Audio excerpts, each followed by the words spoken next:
the two teams are taking the field now. We'll pause very briefly for station identification. This is the Purdue Football Network. Boilermakers kicking off to the Irish. Boilermakers will do the booting. And kicking will be Bob Greasy. Going to ask Jack Smalley to keep his eye on Bob Greasy because I suspect the Irish will be watching for Greasy, attempting to block him out on this play if possible. Greasy has the ball teed up on the 40-yard line, standing almost vertically on the south 40-yard line. Now Purdue is ready. Eddie is deep, and he's wearing number 47 now. His number was changed to 2 before the ball game. He's wearing 47. Greasy's blocked hard. The kick is taken on the goal line by Eddie to the 5, the 10, the 15, up the middle, up to the 20. Hit there. Puts down at the 23-yard line. Bob Greasy was racked in the center of the field, though he tried to duck that block, but he's all right. And the Boilermakers put their full defensive unit on the field now. They had their kickoff team on. They're making 4 substitutions, getting their full defensive unit on the field against the Irish. The line of scrimmage is the Irish 22-yard line. Notre Dame, this time, in a spread formation. Sheridan split out to the left. Eddie shifts out of that flanker back spot to a straight right halfback spot. Block up the middle of Eddie, running out to the left. He's hit, dumped at the 24-yard line. Boilermaker at defensive right end wouldn't move that time. Catavalis came in and made the stop. Catavalis from his safety spot. The right end, Jim Long, was the man they couldn't make out on the play. So a gain of about 2 on the 24-yard line, second and a long 8 for Notre Dame. The ball 18 yards in from that far sideline. Notre Dame flanking backs both sides, just barely outside the end, calling signals. Bill's locked. Here's the give to Kanjar. Kanjar hit at the 25, stopped inside the 25. He was out over the 25 to about the 26, thrown back to about the 24-yard line. The line of scrimmage is going to be the 25-yard line. As linebacker Bob Unaska, one of Purdue's fine sophomores, got Larry Kanjar first. Third down, 6 yards to go for the Irish on the Purdue 26-yard line. Boilermakers appeared to be very fired up on the first 2 plays. Lock calls, gives off to Wolsky, running wide to the right. He's hit at the 27, jumped hard at the 27-yard line, and a fine team effort by the Boilermakers. There were 5 Boilers on that tackle. Pat Connolly, Mike Barnes, and Bob Unaska get credit for the tackle. And the line of scrimmage is almost the 28-yard line in Notre Dame, where it's 4th down, 4 yards to go for the Irish. Their punter, Dan McGinn, is in the ball game now.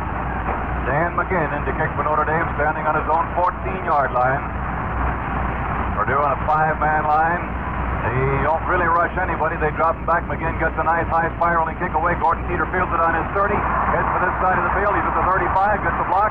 Gets to the 40. Then down at the 42-yard line by an Irishman, Phil Sheridan, who was on his back, reached up, grabbed Teeter, and Teeter tried to cut inside toward the center of the field across Sheridan's prone form. A 42-yard kick by McGinn. Boilermakers have the ball on about their own 43-yard line.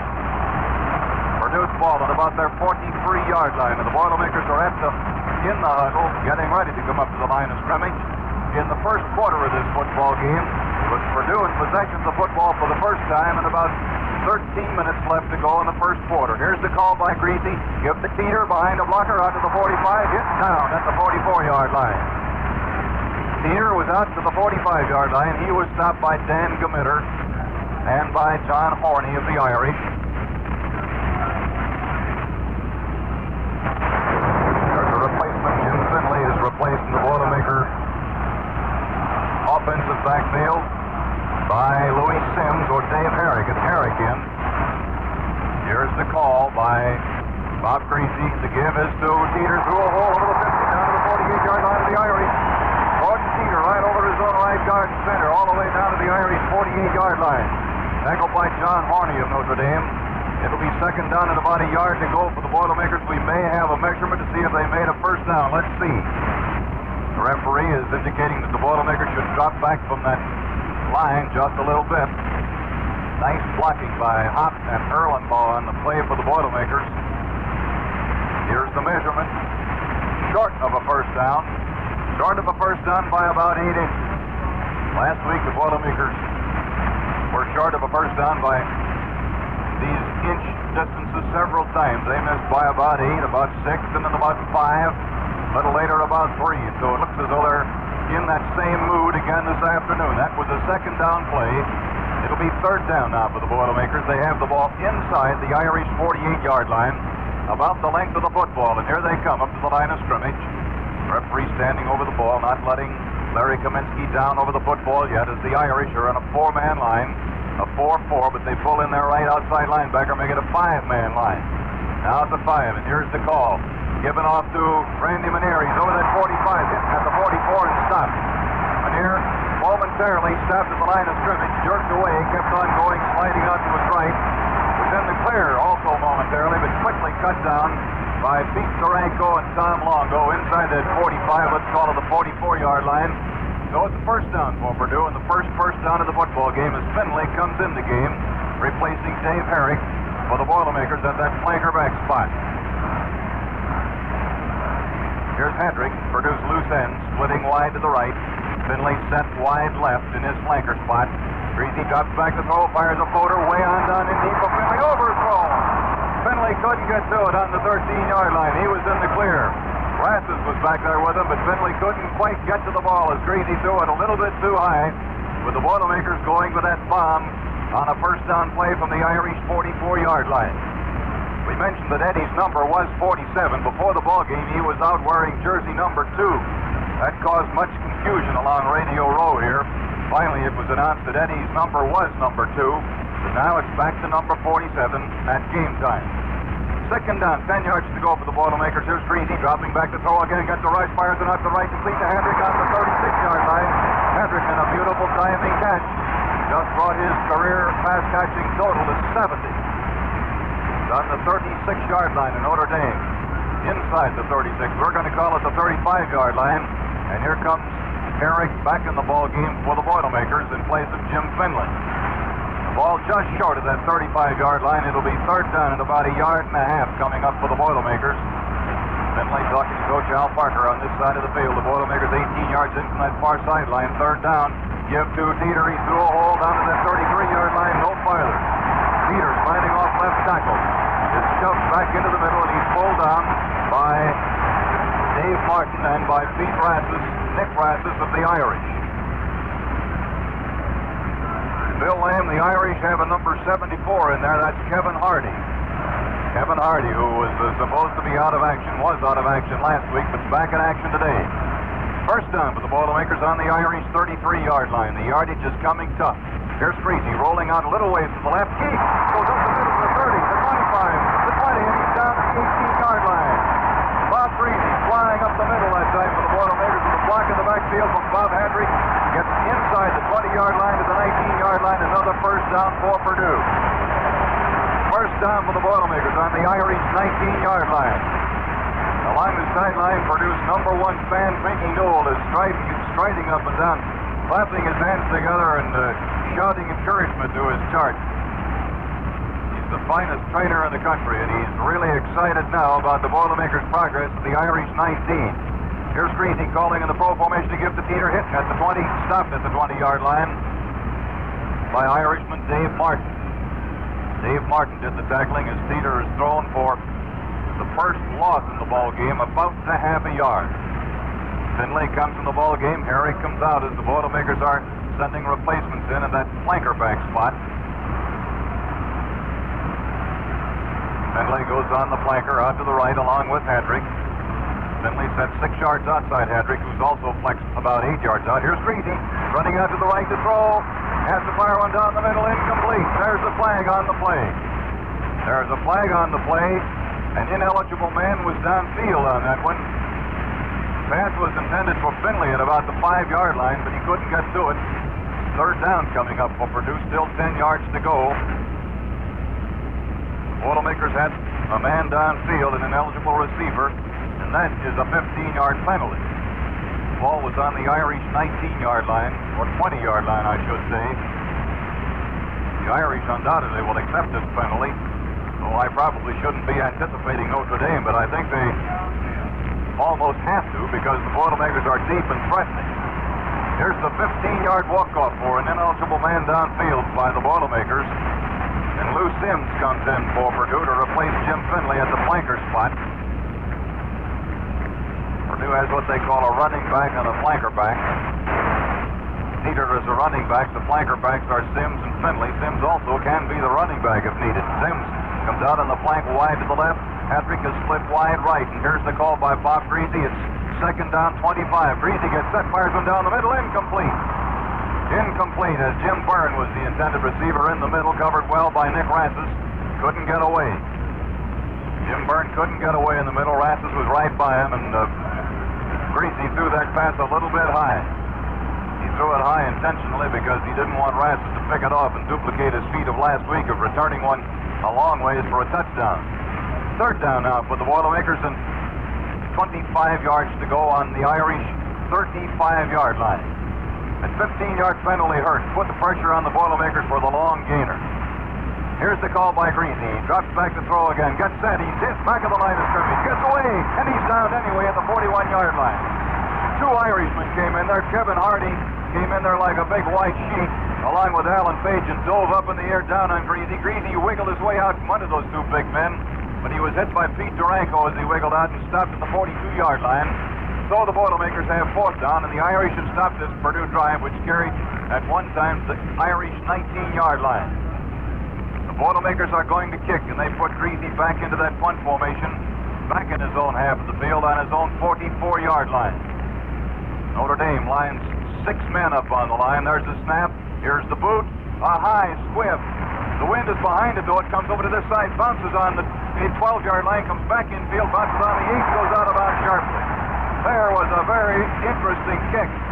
That one bounced on about the 12-yard line, very close to the sideline. Came back infield as it got a little bit of a crooked bounce that time. Came back infield, but still carried downfield. Bounced and popped out of bounds on the 7.5-yard line of the Irish. 35-yard kick by Bob Greasy, which started out to look very much as though it had been swift, but the wind helped Bob on that one. He got plenty of height. The wind blew it downfield a little bit farther than I thought at first it was going to go. Notre Dame ready on their own 8-yard line. Wing T left. Slot gives off to Eddie, running to the left. He's hit, and he's stopped by Mike Barnes at the 5-yard line. Barnes came in hard, hit Eddie as he turned the corner at about the 7-yard line and knocked him back to the 5. Ball's put down at that 7-yard line this time. The Irish lost about a yard on the play. Barnes can't help George Katabalis to the Boilermakers. Notre Dame has the ball on their own 7, second down. A little more than 10 yards to go. Notre Dame ready in a tight, high formation. Here's Locke giving off to Wolsky through a hole, hit at the 8. Line plunges forward to about the 9-yard line. Calcaterra had him first. Calcaterra got help from Conley on the play and also from George Olean, and they stopped Wolsky inside the 10. Let's call it the 10-yard line. Bob Meeker blocking for Wolsky on the play. Couldn't take care of linebacker or middle guard Jack Calcaterra. Depending on what kind of defense the Boilermakers use, Calcaterra is a middle guard or a linebacker. He's a middle guard right now, and he was on that last play. Here's the call for Notre Dame, third and a long 7. Dropping back to throw. Bill Block gets set, fires a whopper out here. It's almost picked off, and then John Charles can't quite hold it. Intended for Phil Sheridan at the 30-yard line. Sheridan lunged high in the air, couldn't get it. John Charles almost picked it off. So for the Irish, fourth down now, kicking from their own 10-yard line, if they decide to kick, and I expect they will. Dan McGinn in the punt for the Irish. He'll be back inside his own end zone. The Boilermakers may put a more fierce rush on this time than they did last time. They lined 5 men up on the line, dropped Gordon Teeter into that deep safety spot just inside the Notre Dame half of the field. There's the pass back to McGinn. Here's the boot, a high wobbler, carrying out to about the 35, bouncing then out of bounds on the Boilermaker 42-yard line or 43-yard line. Teeter never had a chance at that. That bounced out so sharply toward this side, he couldn't get over in time. A 34-yard kick by Dan McGinn. It's on the 43-yard line of the Irish. The Boilermakers take over. They were here a couple of minutes ago. Penetrated the 19-yard line of the Irish. Couldn't go any deeper. 7 minutes left to go in the first quarter of this scoreless tie between Notre Dame and Purdue in Ross-Ade Stadium in West Lafayette. Here's the handoff to Teeter. He's hit at the 43. Tries to come out to the left, can't, and is stopped at the 43. Alan Page was on the tackle, so was Pete Duranko. and also Kevin Hardy. Kevin Hardy played 245 minutes last year. He's a big 6'5", 270-pounder from Oakland, California. Boilermakers flank Jim Finley wide right, also split Bob Hedrick wide right as they're in their pro formation, which is simply an I formation. Teeter switches out of that deep I. Here's the call by Greasy. Give off the Teeter, running to the left. He gets away from one man to the 40, lunges ahead and gets down inside that 40 to about the 39-yard line, grabbed around the ankles by Dave Martin. That play sucked the defense in, and Teeter making a nice shifty move as he carried, angling left. Sucked it in a little further, but Hardy, or rather Martin, wasn't fooled. Martin grabbed Teeter by one ankle and hauled him down after about a 5-yard gain. Let's call it the 38-yard line. Third down for the Purdue's. 5 yards to go. Fairly long 5, too. It's on the 38. Called by Greasy. Greasy rolls out right, goes a pass on out there to Teeter. Teeter's hit at the 40, hauled down at the 40-yard line as he was pulled down by Jim Lynch, Notre Dame's left outside linebacker. In for the Boilermakers, Lou Sims and Jerry Shea. Sims and Shea come in with fourth down. 7 yards to go on the 40-yard line in Notre Dame. The Notre Dame defense has been tested twice now, has proved adequate each time. Greasy will punt this time from his own 46-yard line. There's the snap. Here's the boot. A high sailor again, not carrying too deeply, bouncing on this side of the field on the 15, high in the air, on down inside the 10, on down inside the 6, and there's where it rolls in, the 6-yard line. Bob Greasy kicking that ball high, no spiral that time, getting 34 yards on the kick, rolling dead on the 6-yard line. Well, that kick is plenty good. They can keep Notre Dame in the pocket. The Boilermakers will have a much better chance when they can force a break in the ball game. All they've got to do is keep Notre Dame bottled up deep. So far, they've done an excellent job of it. We're in the first quarter. 4 minutes, 55 seconds left to go in the first quarter. No score. Eddie shifts into the I formation. Here's the give to Conchar up the middle. He stopped at about the 8-yard line by the whole right side of Purdue's line. Bob Yunaska and Pat Conley, the principal tacklers for the Boilermakers, is Conchar, the fullback for the Irish. Puts his head down, blasts in hard over his own left guard. One of those straight-ahead plays off the I formation. Second down, 8 yards to go for Notre Dame on their own 8-yard line. For Notre Dame, Sheridan splits out left. Wolsky sets down outside him, 4 yards. There's the shift into the pro formation.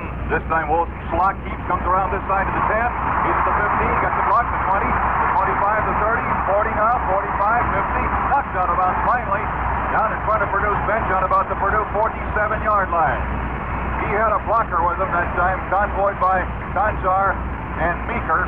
And this Meeker was really rolling right along with Slack, who ran very, very well as the Irish come up with the first long gainer of the day, move into Purdue territory to the Purdue 47-yard line. Cavill is the man that forced Slack out of bounds for the Boilermakers finally on the Purdue 47-yard line. First down for Notre Dame.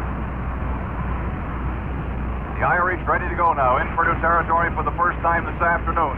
Here's the call by Zlock. Give off to Eddie. Sweeping wide to his left. He gets a blocker. He's at the 40. Down at the 38-yard line of Purdue. Eddie had a blocker. One of those big men was blocking ahead of him, Dick Harrington. He cleared out the Boilermaker defenders, and they finally bring Eddie down at the 37-yard line of Purdue. And we're going to have a measurement to see if the Irish roll up that first down. Very, very close to a first down. You won't guess. We'll wait and see.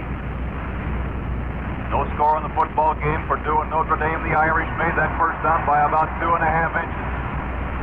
Just a bare, short portion of the nose of the football past the yard marker as the Irish have a first down on Purdue's 37-yard line. Now we're going to get a chance to see what Purdue's defense can do when it's pressed. Notre Dame moves up to the line of scrimmage. Gedicke over the ball. Slock calling signals. Here's a fake. Slock runs back to the left side, gets away at the 35, leaps ahead to the 33-yard line, and the flag comes out.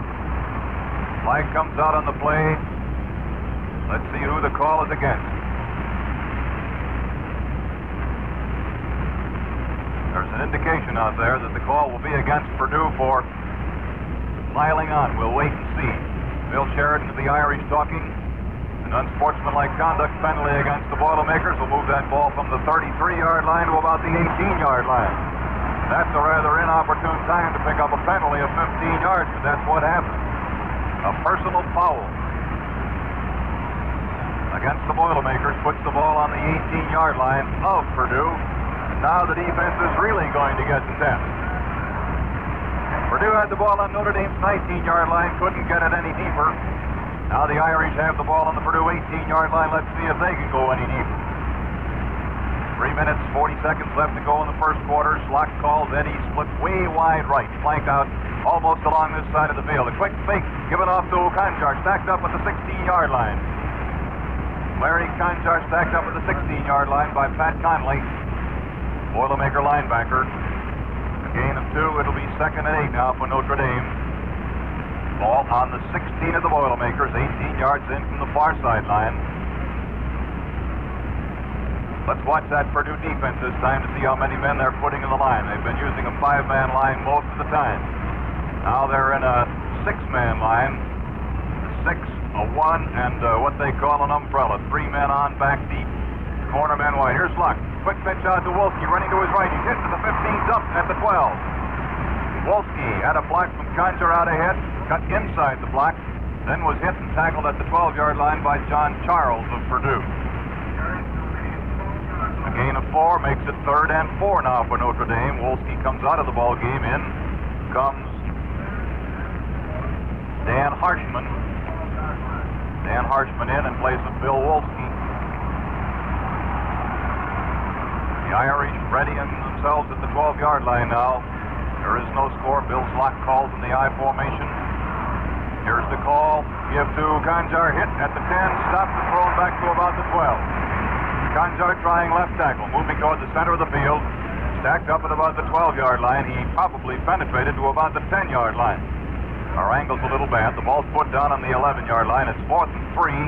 The Boilermakers are taking timeout. Phil Sheridan in, sighting across the field to see how much yardage the Irish have. Well, let's pause briefly as Purdue takes timeout. There is no score in the football game. The Irish have the ball on the 11-yard line of the Boilermakers, and Bill Shigley, the Boilermakers are going to have to stiffen defensively just at least one more play. Right you are, John, and they did a good job that time. They were in a 6-man line on that last play, and I noticed that the center linebacker was jumping around looking, trying to psych out the play to see what it was going to be, and he moved to 2 different holes, and finally jumped in the hole in which they ran. And I believe that linebacker was Calcaterra, although I missed his number as he went into it was Conley, Pat Conley. And as I said, he jumped into 2 different holes before he finally decided which hole he wanted to jump into, and he put on a kind of a half blitz, and it had to be the right hole, and he caught Conjar right at the line of scrimmage, so the Boilermakers were able to hold the Irish for that play. However, we've got 4th and 3, so the Irish have another chance to make that 3 yards for the first down, so we'll have to see what they're going to do. No score in the ball game, and there are less than 3 minutes, about 2 minutes and 15 seconds left to play here in the first quarter on a beautiful day for football in West Lafayette. The Irish are ready now. They're in that huddle, getting the play from quarterback Slock. The Boilermakers getting their defensive play. Here's John. Notre Dame had plenty of time to think about this next play because Purdue called a timeout, and they're going to try a field goal with Ken Ivan kicking. The ball being held by Slock at the 17-yard line. There's the snap. Here's the boot. It's up. It's high enough and deep enough. It's good. Notre Dame leads 3-0. Ken Ivan kicked that field goal. It'll be a 27-yard field goal by Ken Ivan, and the Irish take a 3-0 lead over the Boilermakers in this number 1 football game in the nation today. Well, Bill Shigley, that drive went a long way. Certainly did, John. It went 92 yards, or rather 94 yards. That punt of Bob Greasy's, Bob got 2 good punts off this afternoon, and that last punt that he kicked went down and finally rolled dead on the Notre Dame 6-yard line, and that's where the Irish started. They got out of their hole very quickly on a keyed by quarterback Slock. he kept the ball on a fine play and went around his own right end for 45 yards, and that put the ball in Purdue territory on the 47-yard line. Then a penalty against Purdue for a personal foul, 15 yards, put the ball down deep in Purdue territory on the 18-yard line. Then a couple of plays later, they were on the 12-yard line, and that is the place where Ivan kicked that field goal, making the score 3-0. Here's Notre Dame with the kickoff. Here's John. Ivan kicks off an end-over-end boot, not carrying too deeply, taken by John Kuzniewski at the 15, over to this side, the 20, gets away at the 20, hit at the 23, gets away again, hit at the 25, and lunges ahead, driving Notre Dame back with him to the 26-yard line. John Kuzniewski never really got up ahead of steam. Still ran for 11 yards on that kickoff return to the Boilermaker 26-yard line before he was tackled by Don Gamitter and Tom Longo of the Irish. Finley out of the ball game for the Boilermakers. Herrick in at the flanker back spot, and Purdue moves up to the line of scrimmage, lining up in their pro formation, which is strong to the right. Hadrick split over to the left. Herrick shifts over to the right. Here's the give to Teeter up the middle, over the 30, on out to the 32, stacked up at the 32-yard line. Tony Carey standing there watching it. Dave Martin and John Purgey, the tacklers. John Purgey and the tacklers. Carey, the witness on the play. He was there ready if needed, but the play never quite got back to Tony Carey, the safety man. Actually, he's playing right corner at the moment. Here's the call by the Boilermakers. Bob Greasy, second down, 4 yards to go. Gets trapped back of the line, has to come out of there, can't, and he's pulled down to the 27-yard line. He couldn't step over one of his own men, put down by an on-rushing Notre Dame blocker. That time it was Perchine that came in there and knocked down the Boilermaker blocker right in front of Greasy. Greasy tried to step out over trouble, couldn't quite get out. So now for the Boilermakers, third down, 3 yards to go. Third down, 7 yards to go. Third down, 7 yards to go on their own 28-yard line. The mathematics don't quite work out. The Boilermakers didn't quite start at the 26-yard line. Now they're just over the 28-yard line. And they're flanking Finley out to the left. Split Hadrick the same way. Greasy dropping out to the left to throw. Throws one right down the middle, complete to Hadrick. He's grabbed at the 38, gets away, comes out over the 40, down the 44-yard line. Fire. Hadrick almost got away that time, and he had Chuck Herlenbaugh there to help block for him. Chuck chopped the man down at the 40, kept on coming with Hadrick. It's a first down for the Boilermakers, as Hadrick just caught the 71st pass of his career, and it's the Purdue's ball on their own 45-yard line, with Herrick coming in to replace Finley in the Boilermaker backfield. First down for Purdue. That was their fourth first down of the afternoon, their first by passing. Here's Greasy, quick spin over to Teeter. Teeter dumps at the 45, falls on his head at about the 47-yard line. Had his feet knocked out from under him at the 45-yard line. The ball's on the 47-yard line, and there is the end of the first quarter. The Irish lead the Boilermakers at the end of the first quarter, 3-0. Well, let's pause briefly as we remind you that this is the Purdue Football Network. Bill Shigley, that first quarter had lots of thrills and lots of suspense. I'm sure there are a full 3 quarters more of it in store for us this afternoon. How about a highlight or two of the first quarter? All right, John. Well, the ball changed hands quite a few times. Notre Dame took the kickoff. They were not able to go anywhere with the ball. They had to kick to Purdue. Then Purdue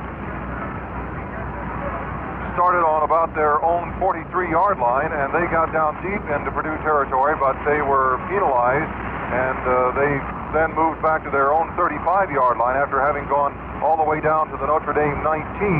And after that penalty, incidentally, was for having an illegal receiver downfield. And after that penalty, Purdue couldn't get back down where they had to make a first down. They were in about a third and 30 or 35 situation, and they were not able to do it. They had to kick to Notre Dame, and that was one of those punts that we told you went down deep and went out of bounds on the Notre Dame 7-yard line. Notre Dame wasn't able to move the ball. They had to punt to the Boilermakers, and the Boilermakers again couldn't move the ball. They kicked again to the 6. Then Notre Dame moved back downfield on a fine play by Zlock, 45 yards, finally getting a field goal, make the score 3-0. Time's in. Here's John.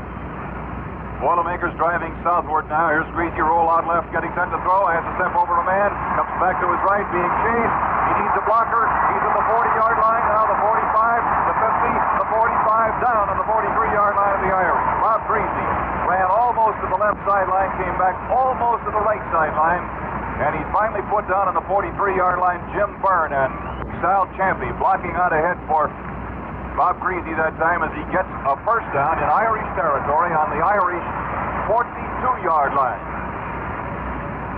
Greasy couldn't find a man open. He had that same problem again he had a couple of plays ago. One of his own men was knocked down in front of him. Greasy had to step over a prone form. It threw him off stride. He had to duck over Randy Manier that time, but he came rolling back out to the right. Spotted some daylight down this side of the field and came a long way. Here's Herrick and the flanker out to the left. The call by Bob Greasy. The shift puts Teeter in the running back spot to the right. Here's the give to Manier. He's hit a hole. He's over the 40 inside. Right tackle to about the 39-yard line. Randy Manier, tackled by Alan Page and by Jim Lynch.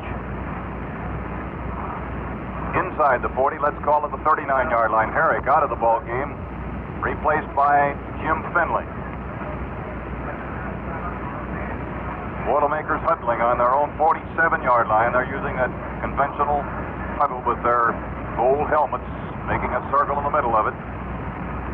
Finley and Hadrick split wide left. Teeter shifts over to the left, just outside left tackle. Here's Greasy keeping through a hole under the 35, lunges ahead to the 34-yard line.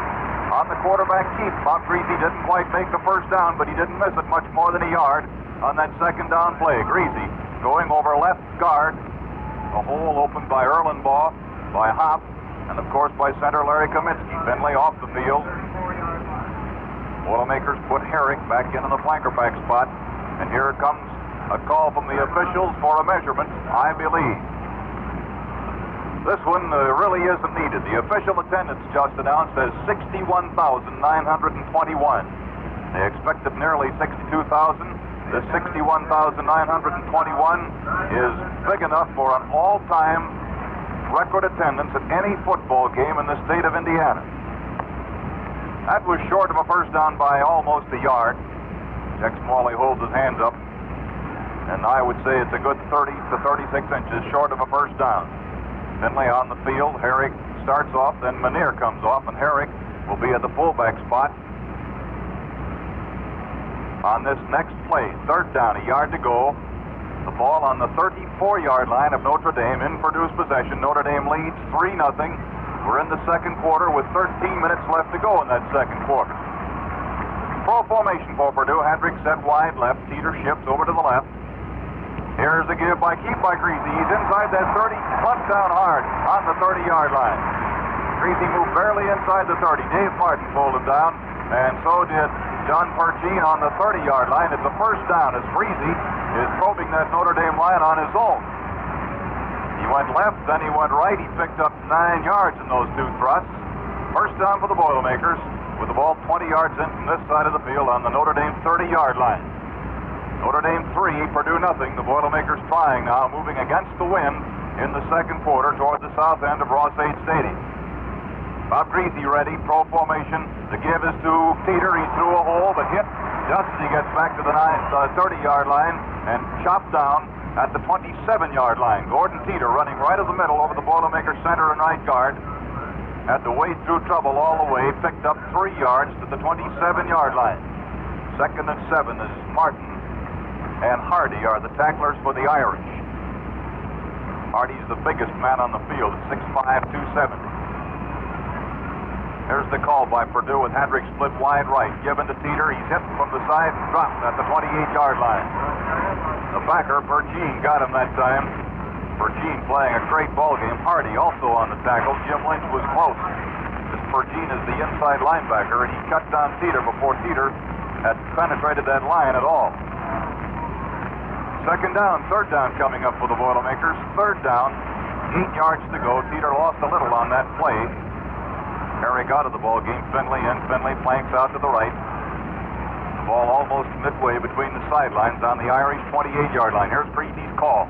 Drops back to throw, has throwing down the middle. Complete to Bird. Greasy got a real rush that time. Hit Byrne wide open in the middle. Bird took it on the 10. There was nobody within 5 yards of him. He just scrambled the rest of the way for the touchdown for the Boilermakers, and Purdue leads 6-3 over Notre Dame's Fighting Irish. Wide open in the middle that time, Jim Byrne, Purdue's sophomore right end. Took that pass from Bob Greasy, a kind of a little looper, a Texas line drive over the center of the line. He took it on the 10-yard line, went unmolested the 10 yards necessary for the touchdown. Bob Greasy will try for the point after touchdown now. There's a snap back to Teeter. Here's the boot by Greasy. It's up. It's no good. Off to the right. Way off to the right. And we'll pause right here for station identification. This is the Purdue Football Network. Well, that Boilermaker touchdown was a thing of beauty. If you're a Purdue fan, we'll let Bill Shigley tell you about it. All right, John. Well, there are about 45 or 50,000 happy fans, and it looks like about 11,000 not so happy fans in the stadium here. As Bob Greasy threw a beautiful pass to Jim Byrne, and he was all alone. As John told you, he was right down the center, and I believe that the pass pattern of the other receivers were out in the flat because, as I recall from the general formation of the play, that's where all the Notre Dame secondary was. They were out in the flat covering the rest of the receivers, and Byrne, as we told you, was on about the 5-yard line all alone. Bob Greasy threw that pass. It was almost a perfect pass. He had to reach down just a little bit for it, but he reached down, picked it off, and went into the end zone from about the 5-yard line for Purdue's first touchdown. Their extra point was no good, so they now lead with just about 3 minutes gone in the second quarter, 6-3. There's the kickoff. Here's John. Picked up on the 7-yard line by Irishman Bill Wolsky. Back up the middle, into the clear at the 30. Out this side. Hit at the 40. Dumped at the 44-yard line. The last man got him. Bob Greasy was the man that tackled Bill Wolsky as Wolsky burst into the clear at the 30-yard line. Looked as though he might go the route. Bob Greasy made that save at the 40-yard line. Forward momentum of Wolsky carried him through the air to about the 44-yard line. Greasy made an arm tackle of Wolsky's ankle and hauled him down at the 44-yard line. The Irish in possession now, 18 yards in from this sideline. Notre Dame fired up with Eddie splitting wide out to the right. Wolsky shifting right back of the fullback. Called by Bill Zlock, the quarterback. Here's the give to the fake to the fullback. Picked out to Wolsky, running wide to the right. He's hit and stopped at the 48-yard line by Bob Corby, playing cornerback for the Boilermakers. Bob Corby playing that left corner, pulled down Wolsky for a gain of about 4 yards. Let's call it 2nd and 6 now for Notre Dame on their own 48-yard line. Notre Dame trails 6-3 as the Boilermakers got into the scoring column through the air.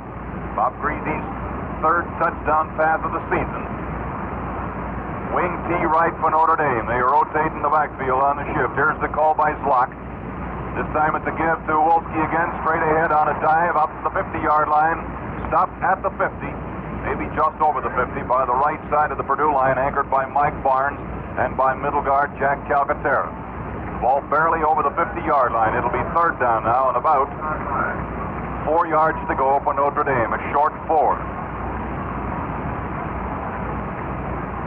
Losses have been very, very few in this football game.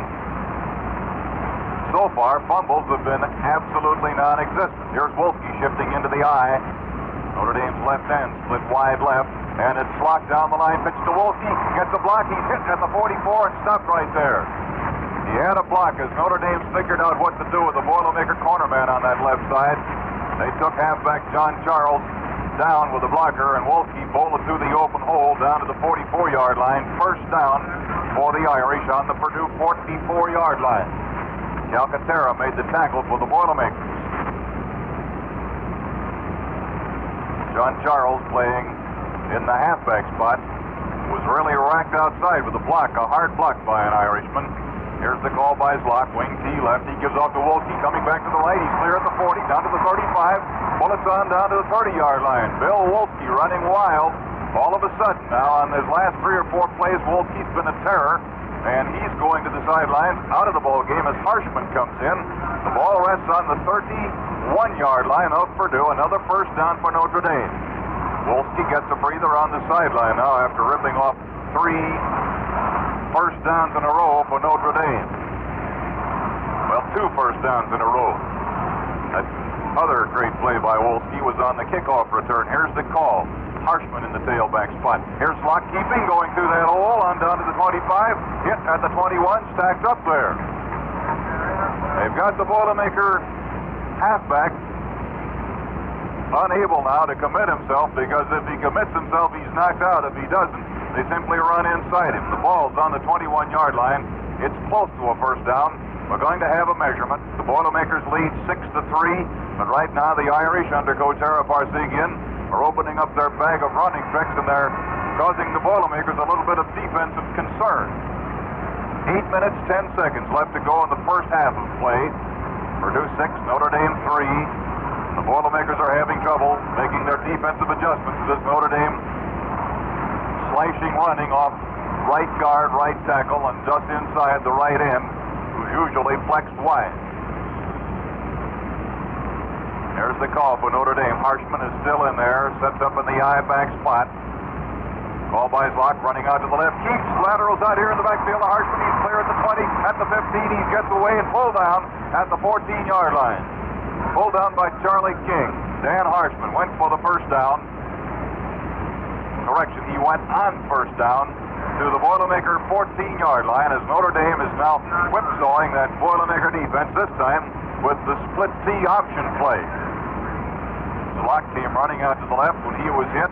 He just tossed that ball out to Harshman, who swept even farther left and got down to the 14-yard line of Purdue. Here's Eddie, set way wide right. Harshman goes into the I-back spot. Zlock calls at that 14-yard line, gives to Conjar up the middle. He's hit and stopped inside the 12-yard line at about the 11-yard line by the center of the Boilermaker line. Very, very close to another Notre Dame first down. Ball barely inside the 12. Let's see if they call for another measurement. I think they probably will. Nope.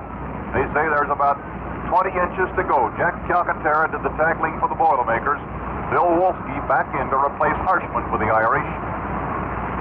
Wolsky, Notre Dame's top rushing backs, gained more than 1,000 yards in his career. He moves up along with the rest of the boys as they take their position in the I-back spot. Notre Dame tight this time. Here's Locke taking to Wolsky. Stops back to throw, gets a rush, being chased, throws down the middle and on the far side. It's intended for Sheridan. He couldn't hang on to the ball at the 10-yard line. That rush finally materialized as Jim Long and George Olean came in. Play broken up by Bob Corby as Sheridan reached for it. Corby, who was right behind him, knocked him down at the 10-yard line. And there's a penalty on the play. The line of scrimmage was the 12-yard line. The penalty on the play, a penalty against the Boilermakers. Penalty against the Boilermakers. Let's see what happens now. Boilermakers are talking with Phil Sheridan, talking with the officials, Jim Long. Long and Sal Champy are Purdue's co-captains today, named by vote of their teammates. It was 3rd and 1 for the Irish. 3rd and 1 for the Irish, and here comes the walk-off against the Boilermakers from the 12. Half the distance, puts that ball inside the 6-yard line. It's inside the 6. A holding penalty against Purdue, a defensive holding penalty against the Boilers. Puts that ball on the 6 in Notre Dame's possession, makes it first down. The Irish via the penalty route on the Purdue 6-yard line. And now here's the tough spot for the Boilermaker defense. The Irish line up with their left end and their right end split way wide each direction. Wolsky in the right hand slot. Here's Locke calling, gives to Conjar running to his right. He's hit, stopped at the 4, shoved back hard on the 6-yard line. Conjar got inside that 4-yard line, though, as he sliced off right tackle. He was met hard by Catavalis John Charles. George Catavalis, not a big football player, 6'1", 185. Played it tough that time. Came storming up from his secondary spot. Hit Conjar inside the 4-yard line, short of the 3-yard line. Second down with the Irish. 3.5 yards to go for a touchdown. Purdue leads 6-3. Here's the call by Zlock. This time it's a fake, and he gives to Wolsky. He runs right. No, Zlock. He's hit at the 5, dumps at the 4. Hit at the 5 as he tried to swivel away from Boilermaker John Charles. Charles got him, put him down. He had some help immediately as one of the backs came up, or one of the ends. George Olean, I think, came up the ball on Zlock. And the line of scrimmage now is the 4 1/2 yard line as Locke faked to Conjar and faked to Wolsky. He kept swept wide right. Well, Notre Dame has decided they better have a timeout, so let's pause briefly as the Irish take timeout. Boilermakers have held the Irish in place now. It's third down for Notre Dame on their opponent's 4 1/2 yard line as the Boilermakers caused the Irish to lose a yard on that last play. Purdue's defense has been very good when it had to be in tight. However, the Irish kicked the field goal the first time, a 27-yard field goal from the 17-yard line. They have a very fine kicker in Ken Ivan. They have another one in Joe Azzaro, but Joe has been injured and hasn't made the first 2 trips of the season. So you know that the Irish will be trying not only for the yardage necessary, perhaps for a touchdown, but they'll undoubtedly be trying for field position on this next play. Now Jim Long is talking with 2 officials during the timeout.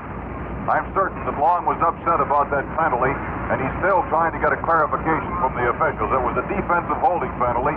Bill Shigley made a remark that you don't see that kind of thing very often. You might let Bill explain that to you. Bill? Well, the only thing that I think could have happened was that there must have been some holding of one of the blockers by one of the Notre Dame blockers by one of the Boilermakers when the Boilermakers were trying to tackle Zlock, I believe, was the boy that carried the ball, or Conjar rather, who carried the ball on that particular play. And you don't see a defensive holding penalty very often because on defense you can do just about anything with your hands you want to. Here's John.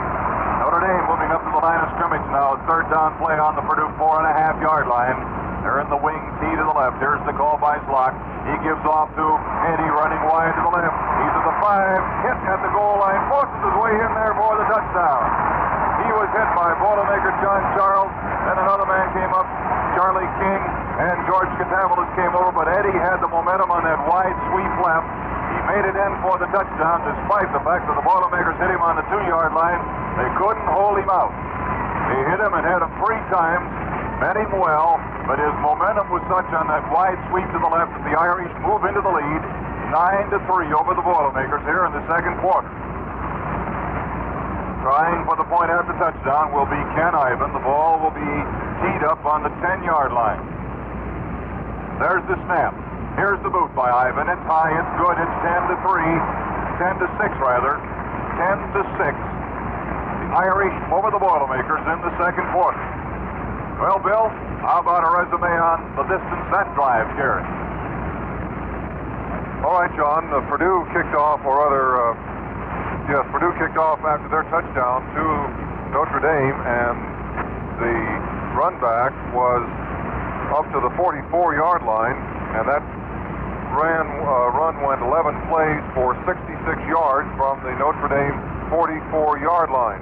Some of the key plays in that drive was a keep by Wolsky off right tackle for 13 yards, probably the longest gain of the drive, and the other gains were shorter yardage, 5, 6, as the Irish rounded out. Wolsky carrying the ball quite a few times. He carried the ball 4 times in a row, picking up about 30 yards on those 4 carries. Block kept 2 or 3 times and picked up good yardage. And finally, Eddie went wide left into the end zone for Notre Dame's first touchdown. They now lead 10-6. Here's the kickoff, and here's John. The short kick grabbed out of the air by Teeter at the 9-yard line. He comes out to the far side, the 20, steps into trouble, gets out of it, out to the 26-yard line. Gordon Teeter into trouble to the 20-yard line, spun away, came out to the 26-yard line before he's tackled by Longo of the Irish. Gordon Teeter picked that ball right out of the arms of the other deep man back there with him, Lou Sims. Came laterally, diagonally rather, across the field. Finally put down on the 26-yard line of the Boilermakers. Miami of Florida 10, Syracuse nothing at the half. North Carolina State 7, Ohio State nothing at the end of the first quarter. Here's Teeter shifting over to the right. The give to Teeter, running back to the left. He's out over the 30, hit down at the 31-yard line, pulled down by Tony Carey. A gain of about 5 on the play. 2nd and 5 for Purdue on their own 31-yard line. Michigan 3, California nothing after 1 quarter. Pitt 13, Oklahoma 3 at the half. Michigan State and Penn State, 0-0 after one quarter. The Boilermakers, second down coming up. 5 yards to go on their own 31-yard line. Hadrick split wide right. Greasy rolls out right to throw. Comes out farther right, throws out ahead of Hadrick at the 40. Tries to get away. He can't. He's put down at the 38-yard line. Hadrick put down by Nick Rassus and by Dave Martin and Jim Lynch at the 39-yard line of Purdue. First down for the Boilermakers. That's Hadrick's 72nd career pass completion, unless I have lost count. 4 today for Hadrick. 3 today, 72nd it is, Jack. This time Hadrick flexes wide left. Finley flanks him a little bit farther. Up the middle goes Teeter. He's hit at the 42-yard line. On the first down play, Teeter picked up about 3 yards. Kevin Hardy on the top of the pile. Don Pergine on the bottom of the pile. And Teeter goes smashing up the middle for the Boilermakers for about 3 to the 42-yard line of Purdue. Notre Dame leads 10-6. They got a field goal in the first quarter, a touchdown so far in the second quarter, and the point after touchdown. Boilermakers' second quarter touchdown was not accompanied by a point after. Here's the call by Bob Greasy. Finley flanked wide right along the sideline. Greasy steps into the pocket, throws out ahead to Hadrick in the clear at the 40, comes out this way, falls down at the Notre Dame 37-yard line.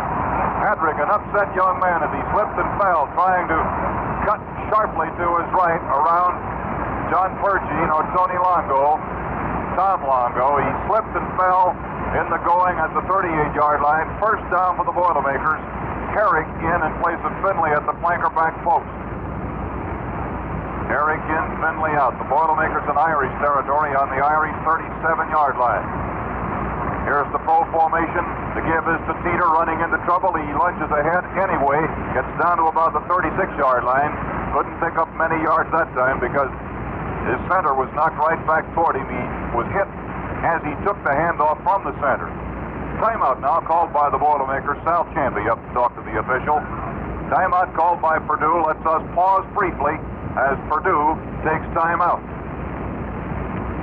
Well, Bill Shigley, apparently Sal Champy is bothered about something that's happening out there. Maybe he thinks Notre Dame's getting the jump because that time they obviously had the jump on the Purdue center. What about it? John, it's a real rough ball game, and there's no comparison whatsoever between the ball game we're seeing out here this afternoon and the one we saw last week, because it's a real rough, hard, rock'em sock'em ball game, and I think a couple of times above the crowd noise, I was able to hear those pads crunching out there. That last pass that Bob Hadrick took from Bob Greasy was a beautiful job of running by Bob, besides a beautiful job of receiving, and the reason he was down was because in trying to make an extremely sharp cut to elude one of the Notre Dame tacklers, he made a little too sharp a cut and was not able to keep his feet and hit the turf, and was he angry with himself, but that's the way things go. But Bob Hadrick handles that football when he's running with it as though he had a tennis ball in his hand. He shifts it from hand to hand and scares me every now and then. I think he's going to drop it, but he holds on to it. Time's back in. Here's John. Boilermakers ready. Second down, 8 yards to go. Teeter goes in motion to the left, and Greasy fades. Throws out to Teeter. Teeter gets it to the 35, gets away at the 30. Hit at the 28, jerks ahead to the 26-yard line. Beautiful running by Gordon Teeter. Stopped by Nick Rassus finally as he ducked the tackler at the 35, jerked a leg away from that tackler, steps aside to the 30-yard line, fights his way down to the 26-yard line of the Irish, where it's first down for the Boilermakers. 10 yards to go, 18 yards in from that far sideline. Finley flanks way wide right. Hadrick splits out left 8 yards. Here is the call. Greasy drops back right to throw, comes into trouble, and he stops at the 28-yard line. That time the pocket collapsed around Hadrick, or rather around Greasy. He was snowed under by Kevin Hardy, by Jim Lynch, Alan Page, and Pete Duranko. That's the 7th field goal for Ken Ivan. The record for a Notre Dame player is 8 by Gus Doré in the 1911 and 1913 season. Ivan, by the way, is a senior from Massillon, Ohio. 6'1", 185. Here's Greasy dropping back and rolling out right to throw. Looks for some Somebody throws down the middle of Henry, completes it to 15, comes out to this side, Hunt down to the 14-yard line. He's hit down to the 14-yard line. Hedrick took it in the middle, a low pass around his knees. He tried to come out, he couldn't get away. As he spun away, came back from the 14 on out to the 16, on back out to the 14-yard line. And a timeout is called by the Boilermakers. Here's Bill Shickley. John, I just noticed on that last play when Bob was running down for that pass pattern, he watched Bob Greasy very closely, and he saw that Bob had to run with it, get out of trouble, get out of the pocket, and Bob Greasy ran out to his right, and Hedrick let the defender stay with him. He just kind of dogged it at about the 10-yard line, and then as soon as he saw Bob was ready to throw, he made a burst of speed, cut to the middle of the field, and so consequently, just as Greasy threw the ball, Hedrick was open, and the defender didn't have a chance. The Boilermakers are working not only against Notre Dame, but against the clock, because there's a minute and a half left to go in the first half. They call the timeout, no doubt, to talk things over and to stop the clock. The ball's on the Notre Dame 14-yard line. That's not too many yards to go in a minute and a half, but it is, unless you have your plan in mind. The Boilermakers are trying to get their plan in mind. Right now they've taken Randy Manier out of the ball game. I think they put Dave Herrick in at the fullback spot. We haven't gotten confirmation on that yet because we can't see the numbers. Tex Smalley says that is right. The Irish lining up in their defensive formation, which right now is a 4-4-3. 4 men in the line, 4 men backing the line, and 3 men in the deep secondary. Finlay goes on the wing out to the right. Hedrick is split, or rather to the left. Hedrick split to the right. Here's the call by Greasy. Roll out to the left. Goes one down the middle, intended for a Boilermaker. Burns takes it for the touchdown. Jim Burns took it for the touchdown with Rassus on his back, and the Boilermakers go back into the lead, 12-10. Greasy pegging one right down the middle again to Jim Burns. Purdue's tight end. Rassus couldn't cover him as Greasy threw that ball perfectly. Byrne running from left to right, dove in front of Rassus. Rassus had no chance as that ball was hit in there perfectly. A diving catch by Jim Byrne puts the Boilermakers back into the lead, 12-10. Now the Boilermakers will try for their second point after touchdown this season. They're going to go for 2. Bob Greasy getting ready to try for 2. He runs out to the left, gets set, decides to keep them, throws one right in front as his arm is grabbed by Pete Duranko, and Alan Page grabbed his arm. Pete Duranko was blocking low that time. Alan Page grabbed Greasy's arm, and Bob never got a chance to really unlimber it. He threw the ball up the middle, but it went about 3 yards out in front of him, hit the dirt. Well, the Boilermakers lead 12-10 on a beautifully executed pass to the tight end. Here's Bill Shickley. All right, John. Purdue started on their own 26-yard line, and these were some of the key plays in that drive that went 74 yards, and we'll get the number of plays from downstairs. It was 9 plays, 75 yards, the official statisticians say, so we'll go along with that. And some of the key plays were a 20-yard pass to Hedrick, which put the ball in Notre Dame territory on the 38-yard line. One of those real fine catches by Bob, and that's the one in which Bob, trying to make an extremely sharp cut, couldn't keep his balance and hit the turf. And then later, Greasy threw a pass to Teeter for 10 yards, another first down to the Notre Dame 26. Another pass to Hedrick for 14 yards, put the ball on the Notre Dame 14-yard line. And then just a moment ago, Greasy threw one to Byrne, his second touchdown pass of the game for 14 yards, and the Purdue second TD to score is 12-10. Here's the kickoff. Here's John. There's the kick by Bob Boltell, a spinner, bouncing on the 10, picked up on the 8-yard line by Wolsky. Coming to the right, cuts back up the middle, dropped at the 23-yard line. Bill Wolsky hit at the 23-yard line that time by Boilermaker Jay Mackey. And it'll be Notre Dame's ball now. We were worried about Purdue having to hustle the clock with a minute and 35 seconds left to go. The ball first down on the Notre Dame 14-yard line. Well, that play consumed about 5 seconds. So now the Irish are faced with having to hurry the clock. A minute and 20 seconds left to go in the first half. The Irish have the ball on their own 23-yard line. Slock calls. His backfield is shifted into the wing T right. Here's the call by Slock. Fakes, gives off this time to Eddie. Coming back this side. He's hit, stacked up at the 21-yard line as Jim Long comes in low. Jack Calcaterra comes in high. Charlie King is the third man on the tackle. Jim Long messed up the blocking for Eddie really never got a chance to get away. He stopped at the 21-yard line. It'll be second down now. 11 yards to go for the Irish. On the far side of the field, that yard marker hasn't been changed. Now it is. Second and 11 for Notre Dame. The loss on the play of about a yard. Shift is into that wing T right for Notre Dame. Slock fakes his hit as he tries to hand off by Jerry Shea. Dumped back on the 14-yard line. Jerry Shea came booming through that time, hit Slock as he faked the handoff. Was going to roll on farther out to the right. Shea hit him around the waist, let his arm slip down, and Zock couldn't go anywhere. It's down to the 14-yard line. Lost that time of about 8 yards. So for Notre Dame, it's third and 18 yards. Third and 19 yards, actually. Here's the call by Slock. High formation, given off to Wolsky, through a hole into the secondary in the middle. He's hit and dumped at the 25-yard line by Pat Conley.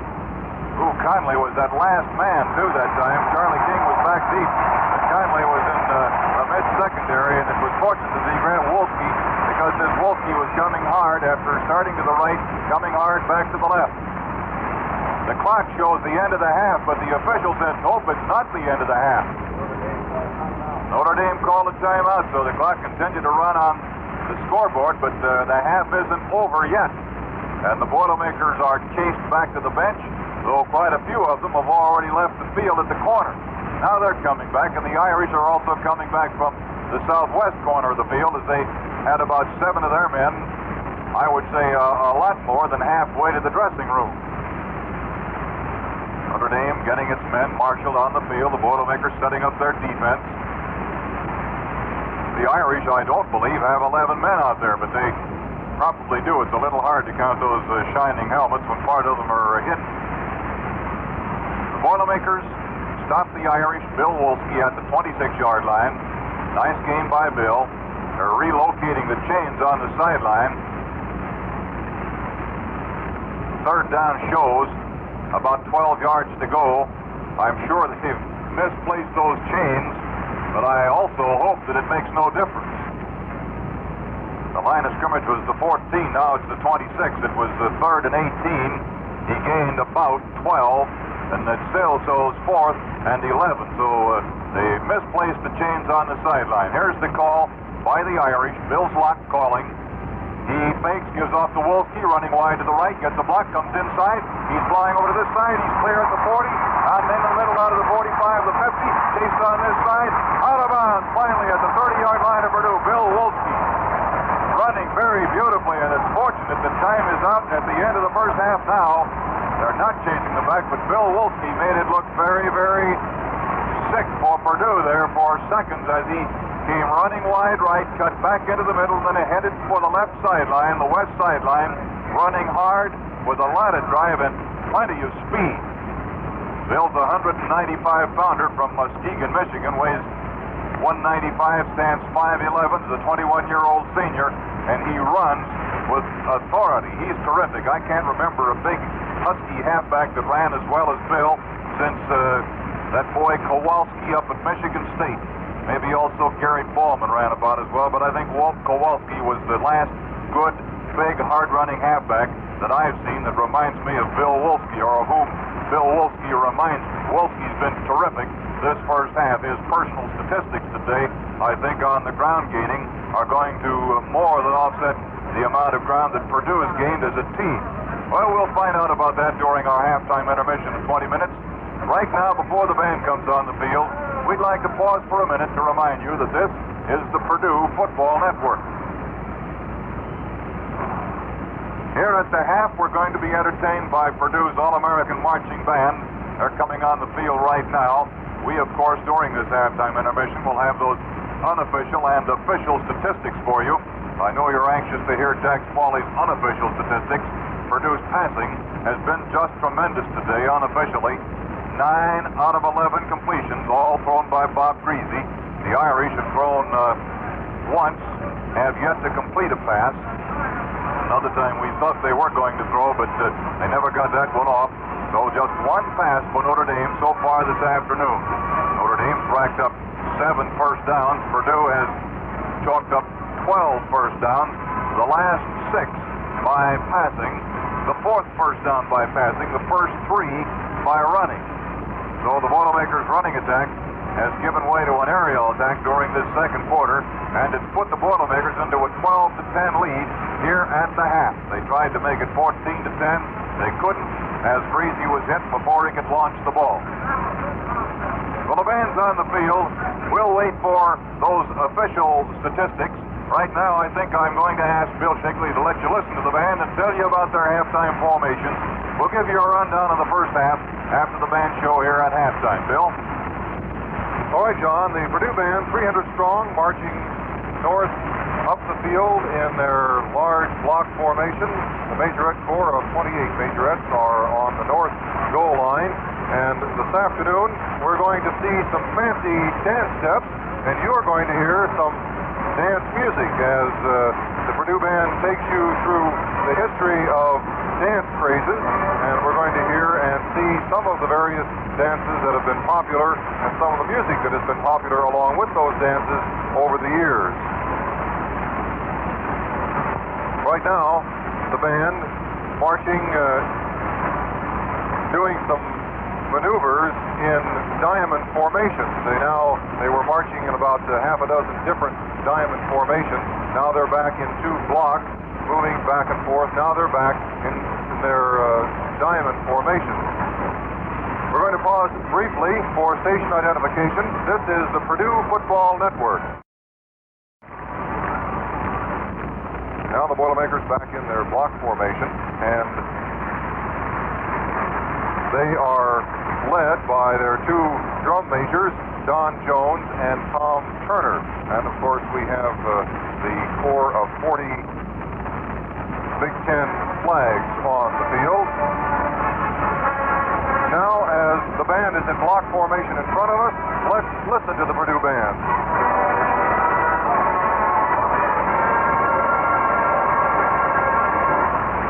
For today's show theme, the Purdue band presents the Dancing America.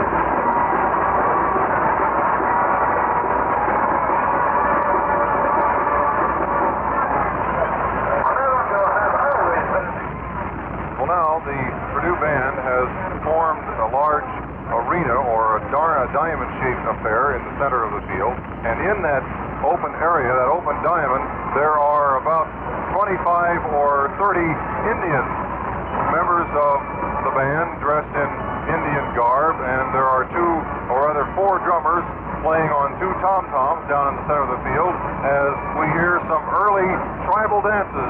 Let's listen to those dances.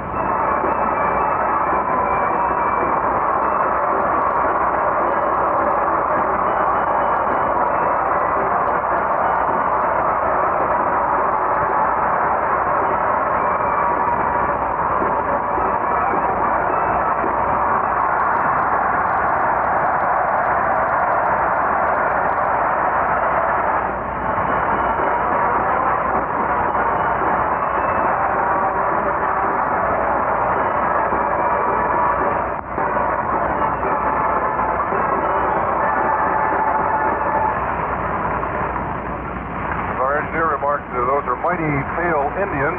Well, they are a little bit pale for Indians, but nevertheless, everyone gets the idea as we saw members of the band dressed as Indians doing some early tribal dances as the Purdue band is presenting the history of dance crazes through the years.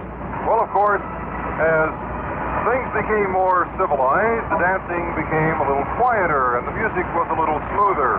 So the next formation, the band is in 2 diamonds in the center of the field, and we're going to visit the Aragon Ballroom, and I think we're going to hear I Could Have Danced All Night and Moonlight Serenade.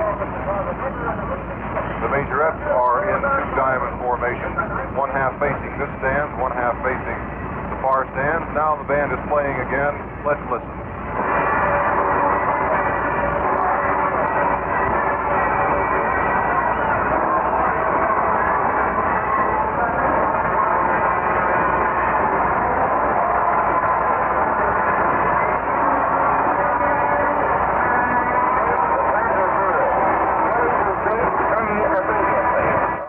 widest margin of victory for Notre Dame in this series of 36 games, not including today's game, shows a 43-point win by Notre Dame when they whipped the Boilermakers 49-6 in 1946.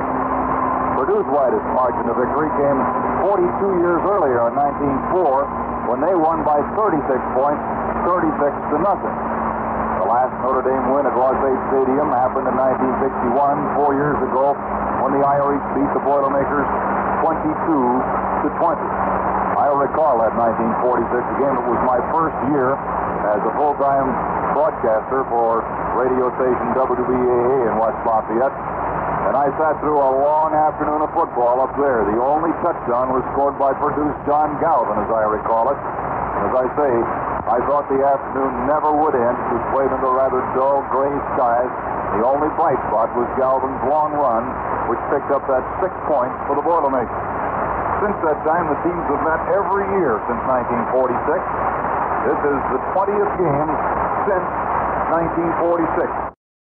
The Irish getting ready to kick off to Purdue now to start the second half.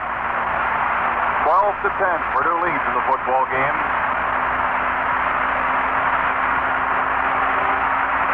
The Irish huddling on their own 35-yard line. Ken Ivan does the kicking off with the Irish. He's not a very long kicker on these kickoffs, or at least he hasn't been so far this afternoon. You never can tell when he might put one a long ways, but he's just one field goal away from tying the Notre Dame career field goal record set 52 years ago by Gus Doré. Remember the Doré to Rocky forward passing combination that invented the forward pass? There's the boot by Ivan, sailing well down there to the 3-yard line, taken by Peter. He's out to the 10, the 15, up the far side to the 20, the 25, the 30, out of bounds on the 33-yard line. The flag is out on the field. There's a flag on the field as Peter returns that ball out to the Boilermaker 32 or 3-yard line before he's knocked out of bounds. The officials discussing an offside penalty against Notre Dame. Let's see if the Boilermakers accept it or decline it. Gordon Peter had about a 30-yard run back on that kickoff by Ivan, which did carry much deeper than his two previous kickoffs had this afternoon. And talking with Sal Champy, see whether or not they're going to accept the game by Peter on the kickoff return or whether they want the 5-yard penalty. 5 yards against the Irish declined, though the first penalty, which was almost racked up against the Irish, the first penalty of the day declined. It won't show in the statistics. The ball's on the Purdue 33-yard line. Purdue has a 2-point lead, 12-10. Kaminsky up over the ball for the Boilermakers. Finley flanked wide outside Purdue. Right in. Bob Hadrick. Peter shifts into that left running back spot that gives him a near. He's hit and dumped back there on the 32-yard line as one of the Notre Dame backers came in for a question. Dave Martin. Dave Martin and Kevin Hardy. A very stiff right side of the Notre Dame line. Martin is playing right outside linebacker. He's 200 pounds. Kansas City, Kansas, an 18-year-old sophomore. He knows exactly what this game of football is all about. A loss on the play of 2 yards, 2nd and 12 for Purdue. Finley and Hadrick split wide right. Peter shifts right. Here's Greasy giving to Peter, running back on the counter play at the 35, hit at the 40, gets away up on the 44-yard line, pulled down there. Peter kept his balance with uncanny ability at the 41-yard line when he was knocked well off balance.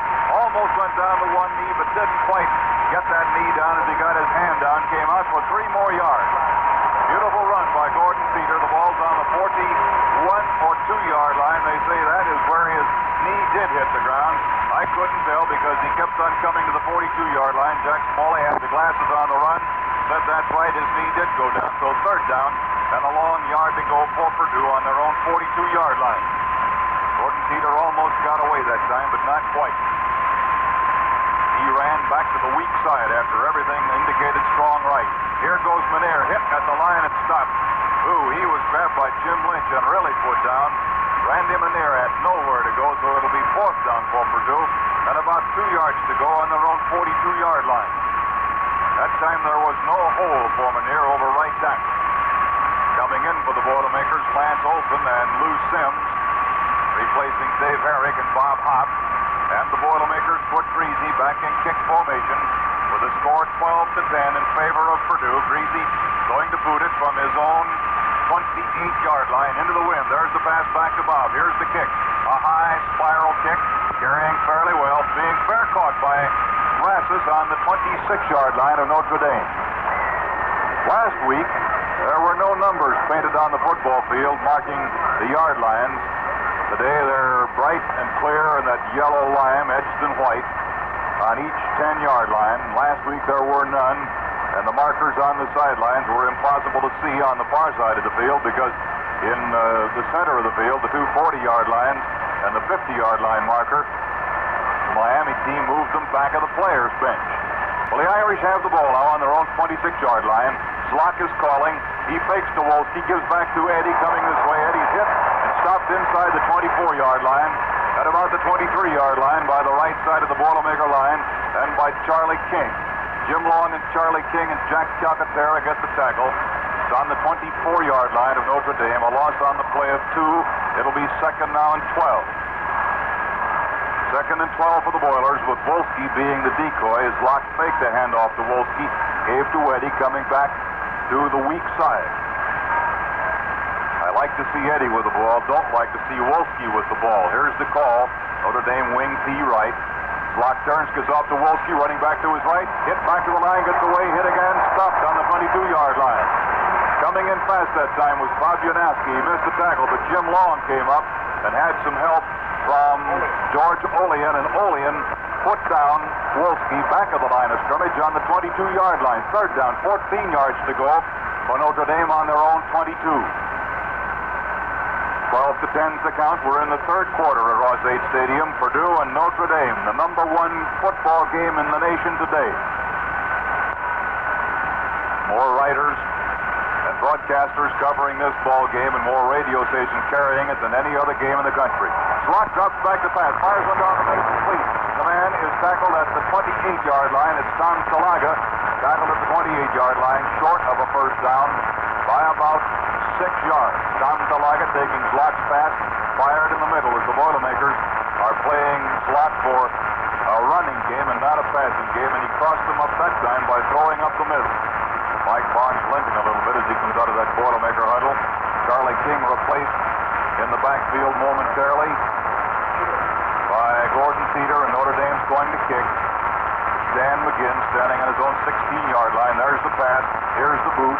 A high, deep sailor. A beautiful kick. Taken by Teeter on his 18-yard line. Heads for this side of the field. Gets up to the 30. Spins away at the 35 and down to the 38-yard line. The flag comes out on the play. A flag out on the play. Let's see what happens. There's a clipping penalty called. A clipping penalty call at the 35-yard line. I saw a Boilermaker down out there, but I don't know if he was clipped or was clipping. And they're talking with Sheridan of Notre Dame, with Jim Long of Purdue picking the ball up now. The walk-off will be from the 35-yard line, I think. Clipping called against the Boilermakers, and here comes a 15-yard walk-off, which will put that ball back on Purdue's 20-yard line. Well, again, the Boilermakers are hurt by a penalty. How badly they'll be hurt remains to be seen. A 52-yard kick by Dan McGinn. That reminds me, Jack, I forgot to bring my punt calculator the first two ball games this season, and I can't remember where I laid it. Jack points to his head, in which nestles a little IBM computer. We don't need that calculator. It's on the 20-yard line. The Boilermakers ball 18 yards in from this side of the field as Bob Greasy calls in Purdue's full formation. Strong right. Here's Teeter up the middle, gets away, and then he's chopped down hard at the 23-yard line. Teeter running over left tackle. Looked as though he was going to get away at about the 23, and all of a sudden, whack, he's grabbed and hauled in. Ball just over the 23-yard line. Purgine and Forney made the tackle for Notre Dame. Purgine played a very fine first half as a linebacker. Forney in there part of the time. Was supposed to be either Horney or Purgine. Now they're both in because they both did well while they were in the first half. Here's the throw formation for Purdue. Greasy running back to throw. Fires all with one arm around there to Hadrick to the 35, to the 40, down to the 43-yard line. Bob Hadrick cuts down to the 43-yard line of Purdue by Tony Carey and by Tom Longo. John Pershing also over on the play as Hadrick takes that sixth pass today. Sixth reception by Bob Hadrick, thrown by Bob Greasy. This Hadrick has some beautiful moves. That time he got free with another terrific move. Took that pass on the far sideline as Greasy looked as though he was going to have to eat the ball back inside the 15-yard line. He spotted Hadrick, popped it down the far side of the field, and Hadrick took it about 5 yards inside that sideline, tried to get away, but couldn't go very far. First down for Purdue on their own 43-yard line. That last penalty has just been canceled out by that Greasy to Hadrick pass. There's the call by Greasy. Keeps, runs through a hole. He's at the 45. Falls down at the 47-yard line when he's grabbed by one ankle by Jim Lynch. Lynch got Greasy by one ankle, or Greasy would have picked up a lot of yards on that. Bob Hadrick was blocking out ahead for Bob Greasy. On the play, a 4-yard gain, 2nd and 6 for Purdue on their own 47. Looked as though Greasy might make it that time for a lot of yards, but Lynch got him by one ankle and dumped him. Kind of cut his legs out from under him by grabbing that one ankle. Here's the 2nd and 6 call by Purdue, 20 yards in from this side of the field. Teeter in motion to the left. Greasy sets, fires out to Hadrick. He cuts to the 45, down to the 40, inside that 40, to the 39-yard line of Notre Dame. Hadrick, a beautiful leaping catch that time. He had to leap out ahead of himself to catch that ball. Leaped away from Lasses and from Pershing and made the grab. Couldn't go because they were right with him, but he's dropped on the 38-yard line of Notre Dame, right in the middle of the field. 12-10, Purdue leads. They're on the Irish 38-yard line, trying to make another touchdown, increase that margin just a little bit more to make it more comfortable. Not comfortable at all right now. Here's the call. Spread formation, strong left. Teeter has the ball, comes back to the right, sets up the middle. He's at the 35, inside, and down to the 30-yard line. Gordon Teeter with a stop-and-go run that time. Stopped at the 35, then started up again and came inside that 31-yard line for the Boilermakers' 2nd down, 2 yards to go on Gordon Teeter's beautifully paced run. That was a stop-and-go affair. He wasn't stopped at the 35. He waited for his line to set up a couple of blocks and went on for 4 more yards. Longo and Pershing made the tackle for the Irish. Here's Purdue's Finley and Hadrick flank wide left as Greasy calls. Teeter shifts up to that left halfback spot. Here's Greasy keeping straight ahead. Right behind some powerful blocking inside the 28, maybe down to the 27-yard line. First down for Purdue. Let's pause briefly for station identification. This is the Purdue Football Network. First down for the Boilermakers on the Notre Dame 27-yard line. Beat Duranko and Ron Jaworski. Made the stop on the last one. Duranko and Jaworski are inside linebackers. They stopped Bob Greasy after a 3-yard gainer. Here's Gordon Teeter running left. Hit at the 26, stopped at the 26-yard line. Very little gain that time by Teeter. Tried to run over his left tackle. An Irishman hurt on the play. Looks like it may be Kevin Hardy. We can't tell. Bill Lamb's going to put the glasses on him. 2 Irishmen down. One of them gets up. The other one not getting up. And so let's pause for 30 seconds as Notre Dame takes time out. Bill Shigley, the Boilermakers have moved that ball very well. I don't know if you want to pick out some of the highlights or wait with my fingers crossed, I say it, until they rack up the touchdown. But let's talk about the highlights. Okay, John, those highlights have been 2 passes to Bob Hadrick. The first one, when Purdue was on their own 23-yard line, Bob Greasy threw one to Hadrick for 20 yards, putting the ball up on the 43-yard line of Purdue. Then Greasy kept for 4 yards to keep the Notre Dame defense honest. And Bob Greasy caught his second pass in this drive on the Notre Dame 38-yard line. That was good for 15 yards. Then Teeter on a trap play over right guard gained 7 yards, putting the ball on the Notre Dame 31-yard line. Then just now, Greasy, having about a yard to go for the first down, on a quarterback sneak, picked up about 3 or 3.5 yards, and that put the ball on the Notre Dame 27-yard line. Just now, Gordon Teeter picked up about a yard, running over left tackle, and that puts the ball at the moment on the 26-yard line. The score is 12-10, and we've got just a couple seconds left and less than 7 minutes left to play here in this third quarter.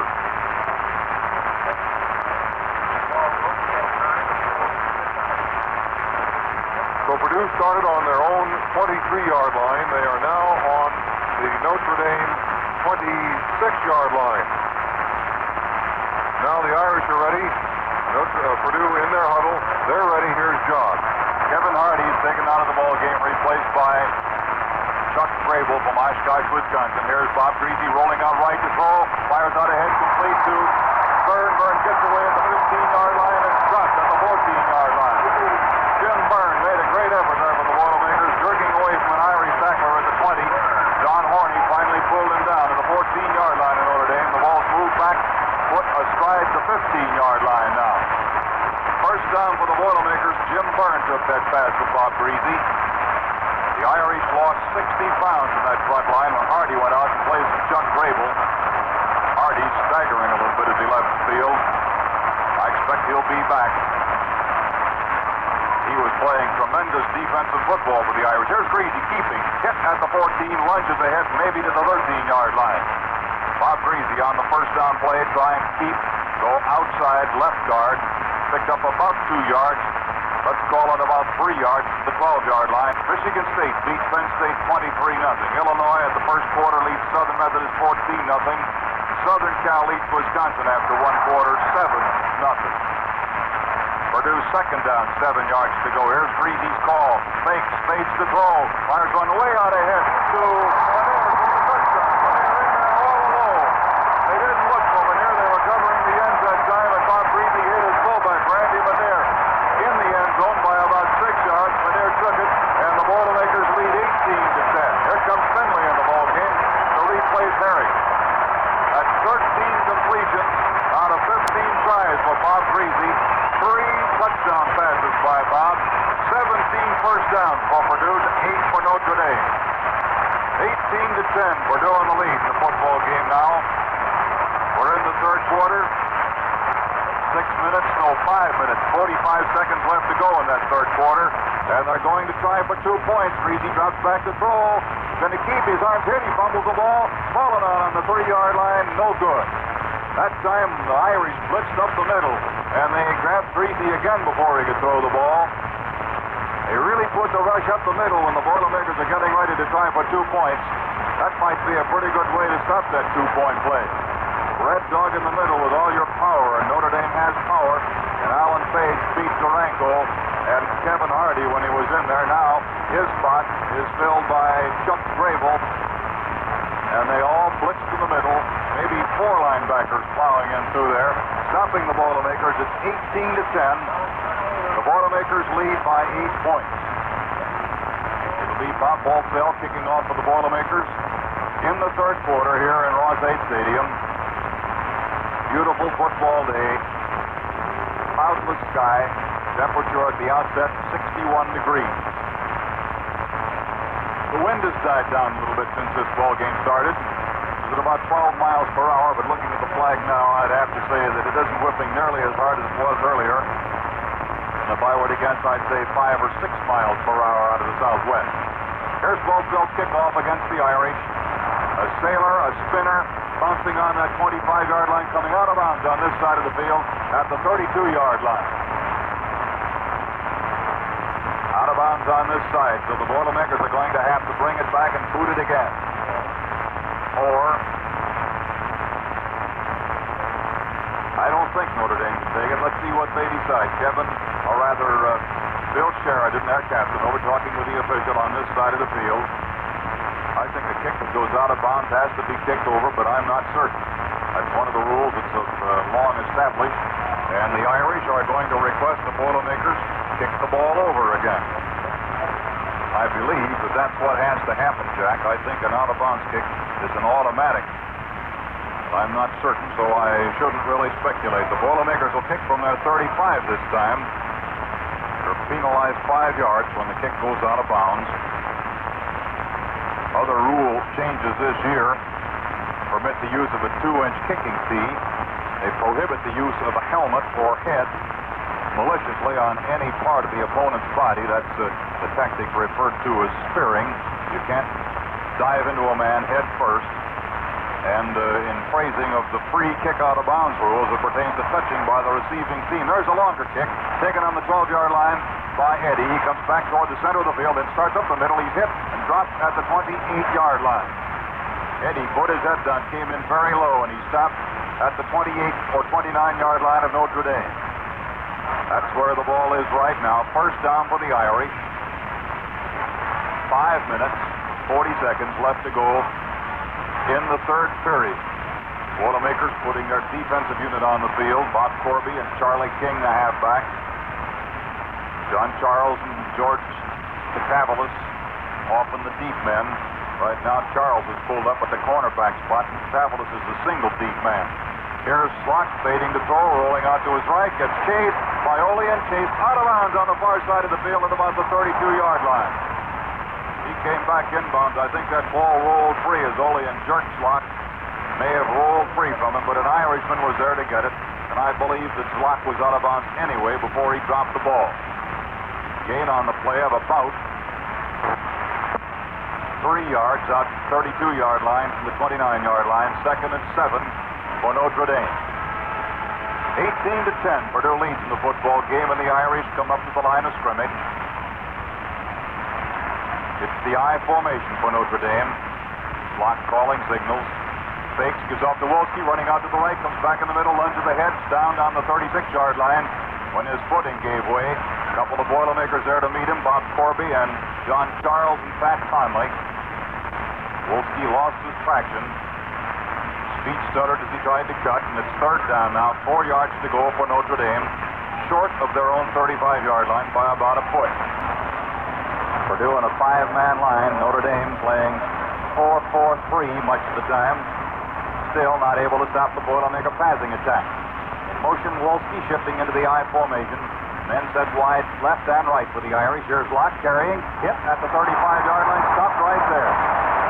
Locke stopped at the 34-yard line as the Boilermakers diagnose this quarterback option play and hit Wolsky, or rather hit Slock for no gain.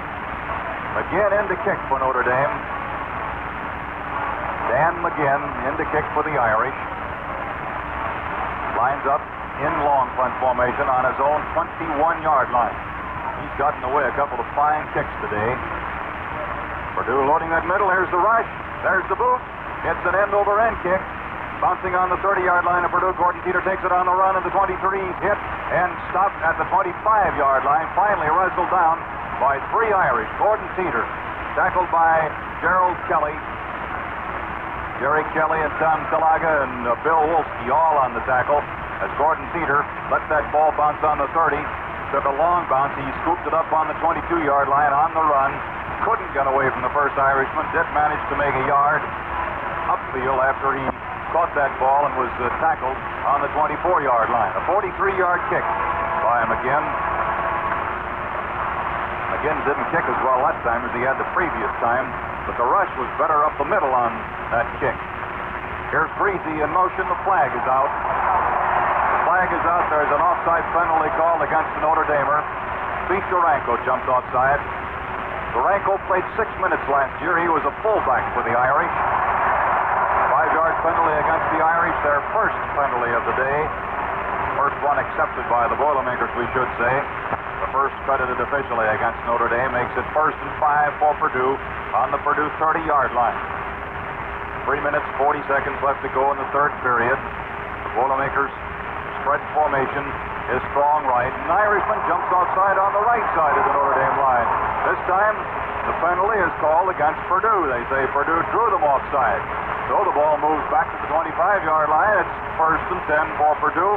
We have 2 offsetting penalties on succeeding plays. On the 25-yard line, it's 1st and 10 for the Boilermakers instead of 1st and 5 as it was on this past play. Here comes Kaminsky over the ball. Finley and Hedrick set out wide to the right. I wonder now if Purdue's changed its call or if they're going to go with that same thing. Here goes Teeter over the left side, out to the 30-yard line, up to the 35, chopped down to the 36-yard line. He had a blocker out ahead of him, Jim Byrne, I think. Jim Byrne opening that hole out ahead for Gordy Teeter. He picked up a first down, a gain of about 10.5 yards. Make it the 36-yard line of Purdue. First down for the Boilermakers with Jim Lynch and Nick Rassis stopping Gordon Teeter. This Jim Byrne is something. He's caught 2 touchdown passes today. And he just did a beautiful job of blocking on that last play from his tight end spot. Here's Teeter into the right halfback spot. And Greasy gives to Teeter, bumps against him, comes up the middle, can't get away. He's stacked up at the 33-yard line. Greasy couldn't get out of there that time. Randy Manier was trying to hold off Alan Page and Pete Duranko. That's a lot of beef to hold. After Teeter whacked against Greasy, that messed up the timing. Manier would have held him out long enough had the timing not been fouled, but it was, and Manier at 205 pounds couldn't hold off that 455 pounds of Duranko and Page. Here's Purdue, second down, 12 yards to go. Greasy drops back to throw, fires one down the middle to Hadrick, takes it on the 42, dumps on the 40-yard line. Hadrick took it to the 42-yard line. He's dumped on the 40-yard line. The ball put down on that 42-yard line, however. That was his forward progress. Third down, 3 yards to go for the Boilers. 18 yards in from this side of the field. Teeter took Page clear off his feet on that block. Gordon Teeter had to hit the big boy low to get that job done, didn't he, Jack? Here's Kaminsky over the ball. As Finley splits wide to the left. Hadrick sets out to the right. Greasy throws, gets set, fires one down the middle. Wobbler picked off by an Irishman. Carey has it to the 45 of Notre Dame. Falls down to the 46-yard line. Carey turned around, his feet went out from under him, and he fell down with Boilermaker Larry Kaminsky and Jim Finley right on top of him. Tony Carey picked off that wobbly pass. I think Bob Greasy had his arm nudged as he launched that ball. It wobbled down the middle. His pass is picked off. That's the first pass he's had intercepted this year. It's on the Irish 46-yard line, Notre Dame's ball. Notre Dame picked off the first pass of the day. Well, if you throw as much as Purdue's thrown today, you're going to have an occasional pass picked off. Here's Wolsky in that high back slot, and the give is to Wolsky running wide to the left. He catches a man inside. He's at the 40-yard line, the 35, the 30, the 20, the 10, the 5, and he's in. Wolsky, the distance. Right down that sideline. Wolsky on that first play caught the Boilermakers just a little bit relaxed, and he went right down the sideline for 53 yards, 53 and a half yards, and the touchdown that gets the Irish right smack back in the game. Bill Wolsky. Boy, is he tough. 195 pounds of flashing speed. He runs beautifully, and the Irish blocking was great that time, with the Boilermakers caught outside, not able to get back inside in time as Wolsky ran wide, then cut inside that sideline, came right down the field, and the Boilermakers were all out of position on that play, or at least a couple of key men were out of position. Once Wolsky got behind them, they never had a chance of catching him. Here's Locke saying, men, we've got to have it quiet. He comes back away from the line of scrimmage as the Irish are going to try for 2 points. The Irish are going to try for 2 points to tie this ball game up. Locke says we've got to have quiet so we can hear our signals. They go back into a huddle inside that 15-yard line. The Irish trail 18-16, and they're huddling. Now they're out of the huddle, moving up to the line of scrimmage. Eddie goes out wide to the right on the flanker back spot. Wolsky set to the right, too. Here's Locke's call. He fakes back to throw, gets set, is firing down the middle, complete. That's complete in the middle to Tom Talaga, and it's 18-18. Tom Talaga caught the pass in the middle. Locke threw it beautifully as the Irish tie the ball game up now, 18-18. Well, Bill, the Irish came up with an amazing play following that pass interception. How about it? It certainly did, John. That was about the quickest touchdown drive that we've seen, and that 54-yard run by Wolsky constitutes the longest run of the ball game. In the first half, there were 2 45-yard runs by Notre Dame. One of those was by Wolsky just as the first half ended, but now Wolsky has exceeded that 45-yard burst in the first half with that 54-yard touchdown run. And as John said, Wolsky is a real tough runner and a real good ball carrier. And he ran on a slant play and got loose, got into the secondary, and raced down his own right sideline for the score, 54 yards, making the score 18-18 as Notre Dame, trying for 2 points, got it on a pass play, and tying the ball game up, and we've got just about less than a minute and a half left to play here in the third quarter. Ball game all tied up, 18-18. Ready with the kickoff, here's John. Wolsky's been going wide, then cutting back into the middle. That time he went wide and stayed wide. Here's the end-over-end boot by Ken Ivan. Taken down there by Sims inside his own end zone. Back out to the 10, the 15, and hit at the 20-yard line. Put down right there. There may have been a fumble on the play. Let's see. There was a fumble on the play, but the Boilermakers got the ball on their own 20-yard line as Sims returned that ball about 21 or 22 yards. 2 yards inside his own end zone when he hauled it in. Started up the far side of the field. Got a couple of very fine blocks. I didn't catch the blockers, but he got a dandy over there from Gordon Teeter at about the 15-yard line that sprung him for 6 more yards. Ball closest to the 20-yard line, so that's what we'll call it. First down for Purdue in a tie football game with Herrick way wide on the wing on the flanker to the right. Here's Freese giving off the Teeter, running to the left. He's away at the 15-yard, 25-yard line. Lost his balance, is trapped and knocked out of bounds on the 29-yard line. One man had him. One man knocked Gordon off balance but couldn't hold him. That one man was John Horney. John Horney hit him and knocked him off balance but couldn't hold him. Teeter recovered his balance at the 25-yard line, came out to the 28-yard line. Second down, a long 2 yards to go for the Boilermakers. They're on their own 28-yard line. These Purdue's have done very well today, but so have the Irish, in the person of Bill Wolsky particularly. He's great. Here's Purdue's pro formation, strong right. He gives to Manier. He's hit at the 28, pulled back to the 25-yard line. He was trying to run off his right tackle. He was well met by Notre Dame's secondary. Their linebackers are Unas Vacies now. He's the man that hit Randy Manier on that play. 220-pounder from Cicero, Illinois. Tony Longo also on the tackle.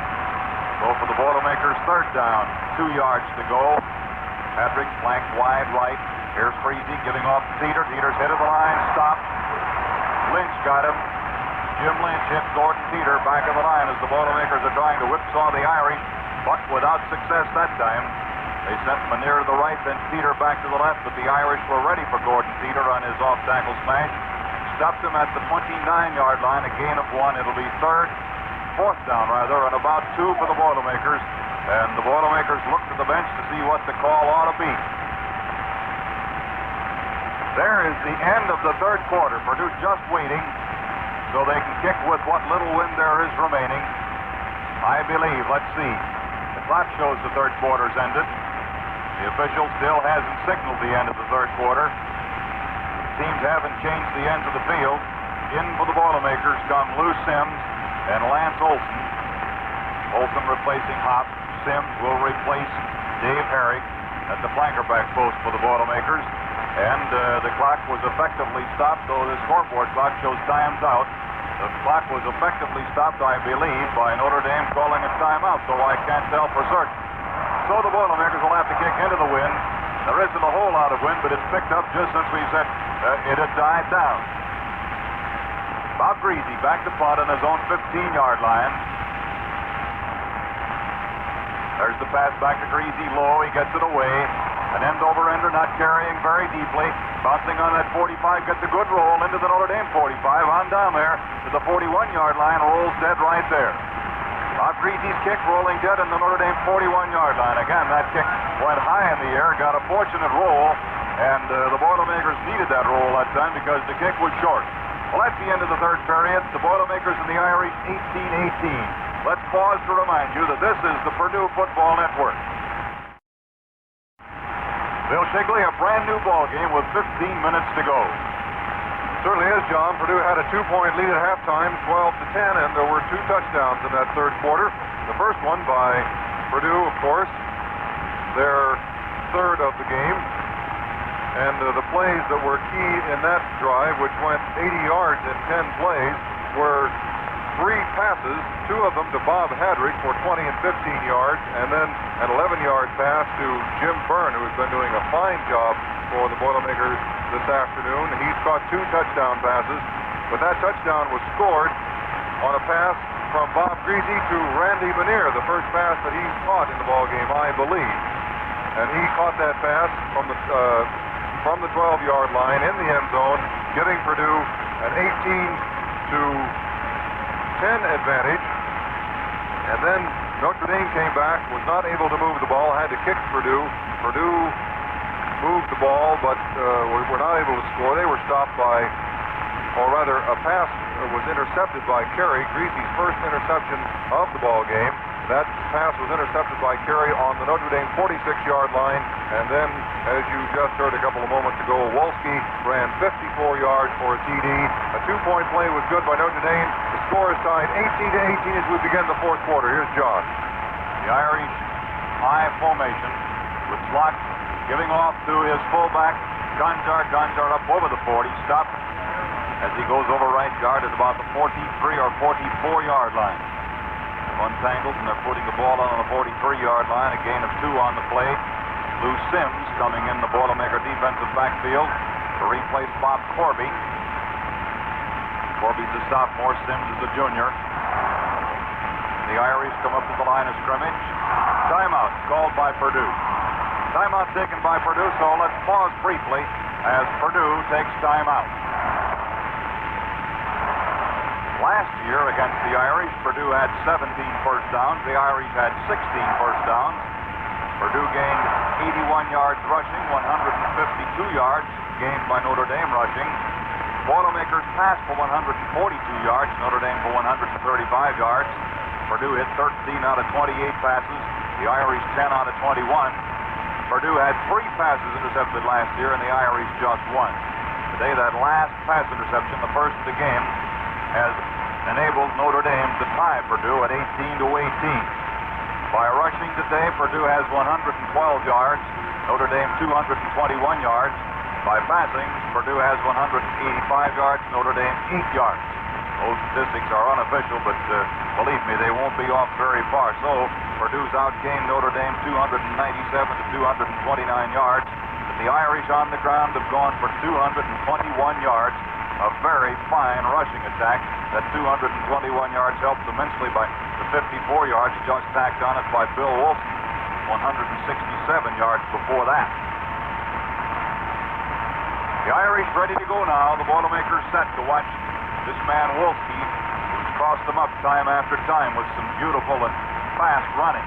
Here's Wolsky in the I-back spot. Slot calls, turns, fakes, pitches out to Wolsky, running wide to his right, cuts back in the middle. He's hit down to the 45-yard line. His cuts are so sharp it gives him an advantage because the defense often is carried right past him, but the boys are really rushing in there.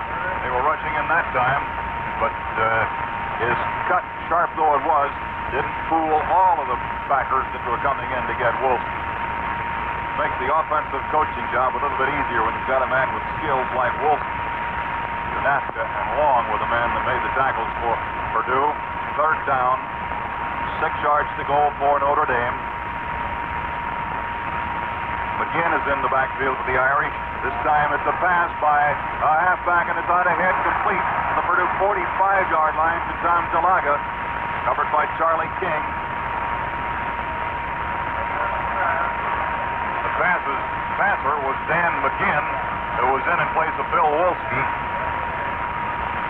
McGinn completed that pass into Purdue territory for a first down. That was a key play. Had the Irish not gained enough for a first down that time, they would have been forced to kick. Now they have the first down in Purdue territory on the Purdue 45-yard line, and the Boilermakers will have to stiffen their defense again. Tailback is Eddie, and the give is to Conjar, the fullback. He's stacked up at about the 44-yard line of Purdue. Larry Conjar didn't go very far that time as he's hit by the right side of the Purdue line, anchored by Pat Connolly. Stopped at the 44-yard line of Purdue, 2nd and 9. Game officials today are Donald Hamilton, Lowell Wrigley, Irwin Shotbell, Harold Still, and Donald Wedge. Shotbell's the man that invented these new pylons at the corners of the field, replacing the old red flags. There's the call by the Irish in the T formation. Slock keeps, runs off to his left. He's hit at the 40, lunges ahead through the air to the 38-yard line as Charlie King has him around the ankles.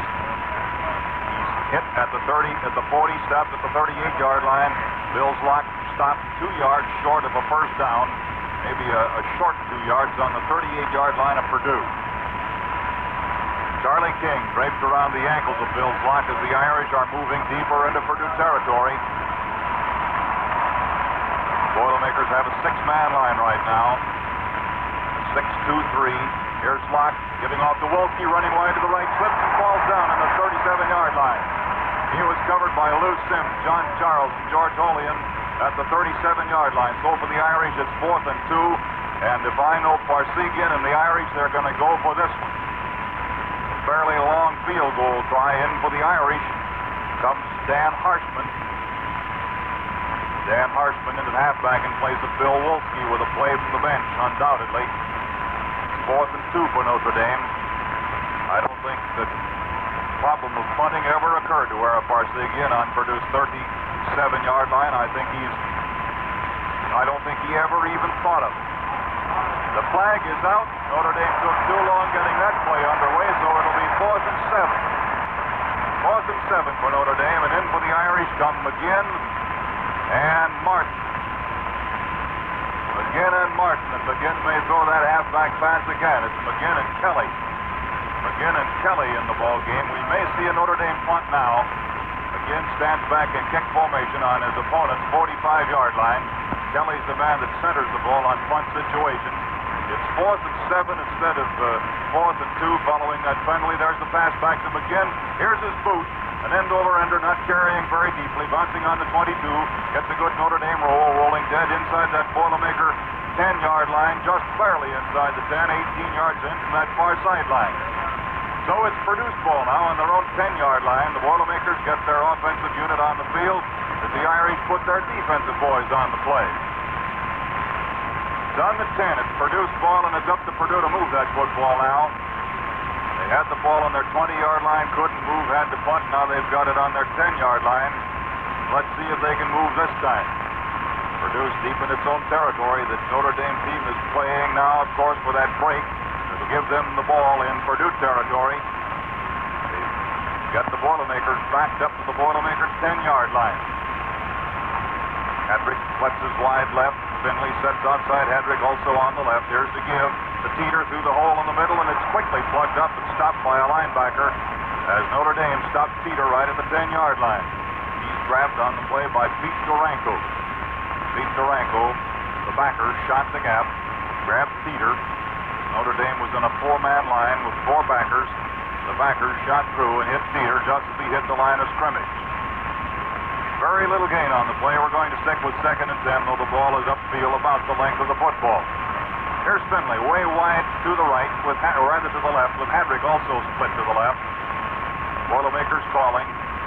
Teeter shifts into the running back slot at the left side.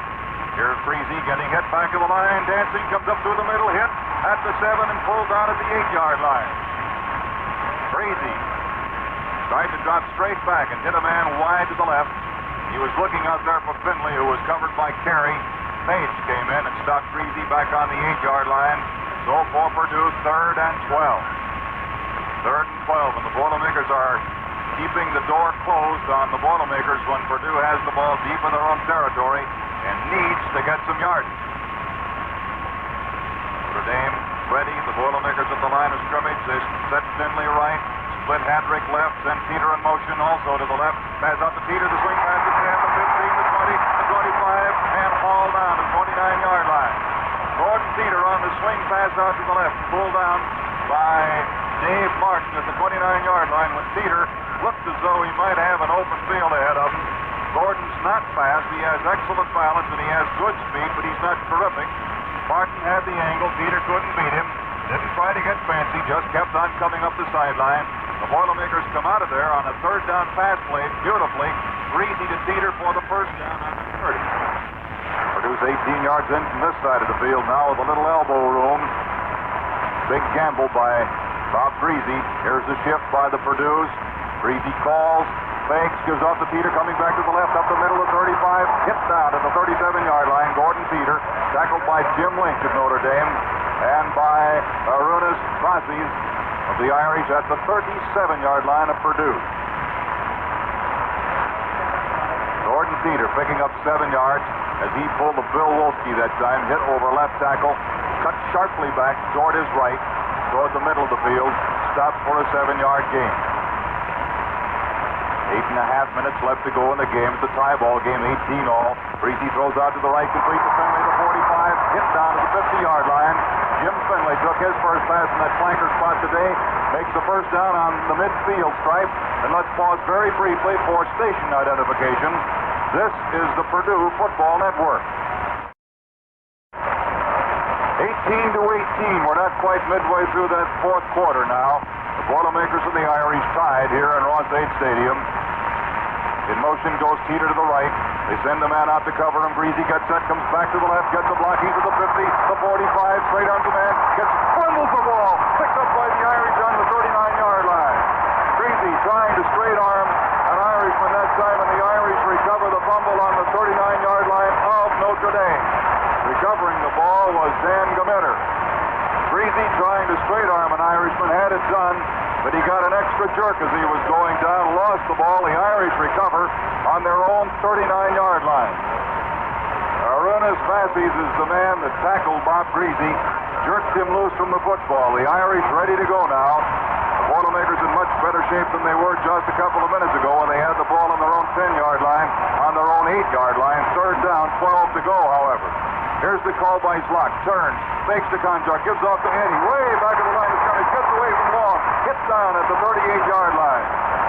Jim Long couldn't hold him. Way back of the line of scrimmage at the 31-yard line. Pat Connolly came up. George Catavalis came over. And Calcaterra and Catavalis stopped Eddie on the 38-yard line, a yard back of the original line of scrimmage. 2nd and 11 for Notre Dame. Nick Eddy hasn't been able to gain very well today for the Irish, but Bill Wolsky has done double or triple duty. He's out of there now, replaced by Dan Harshman. We may see another halfback pass by Notre Dame. Let's watch. Eddy set way wide right in the flanker spot. Slot gives off to Harshman, running to the right. He gets a rush, going to keep, comes up the middle. He's hit down to the 40-yard line. The Boilermakers chopped him down to the 40-yard line as Pat Connolly got him. Pat Connolly hit Harshman. Harshman didn't know whether to throw that time or to go, decided to go finally when he couldn't find an open man.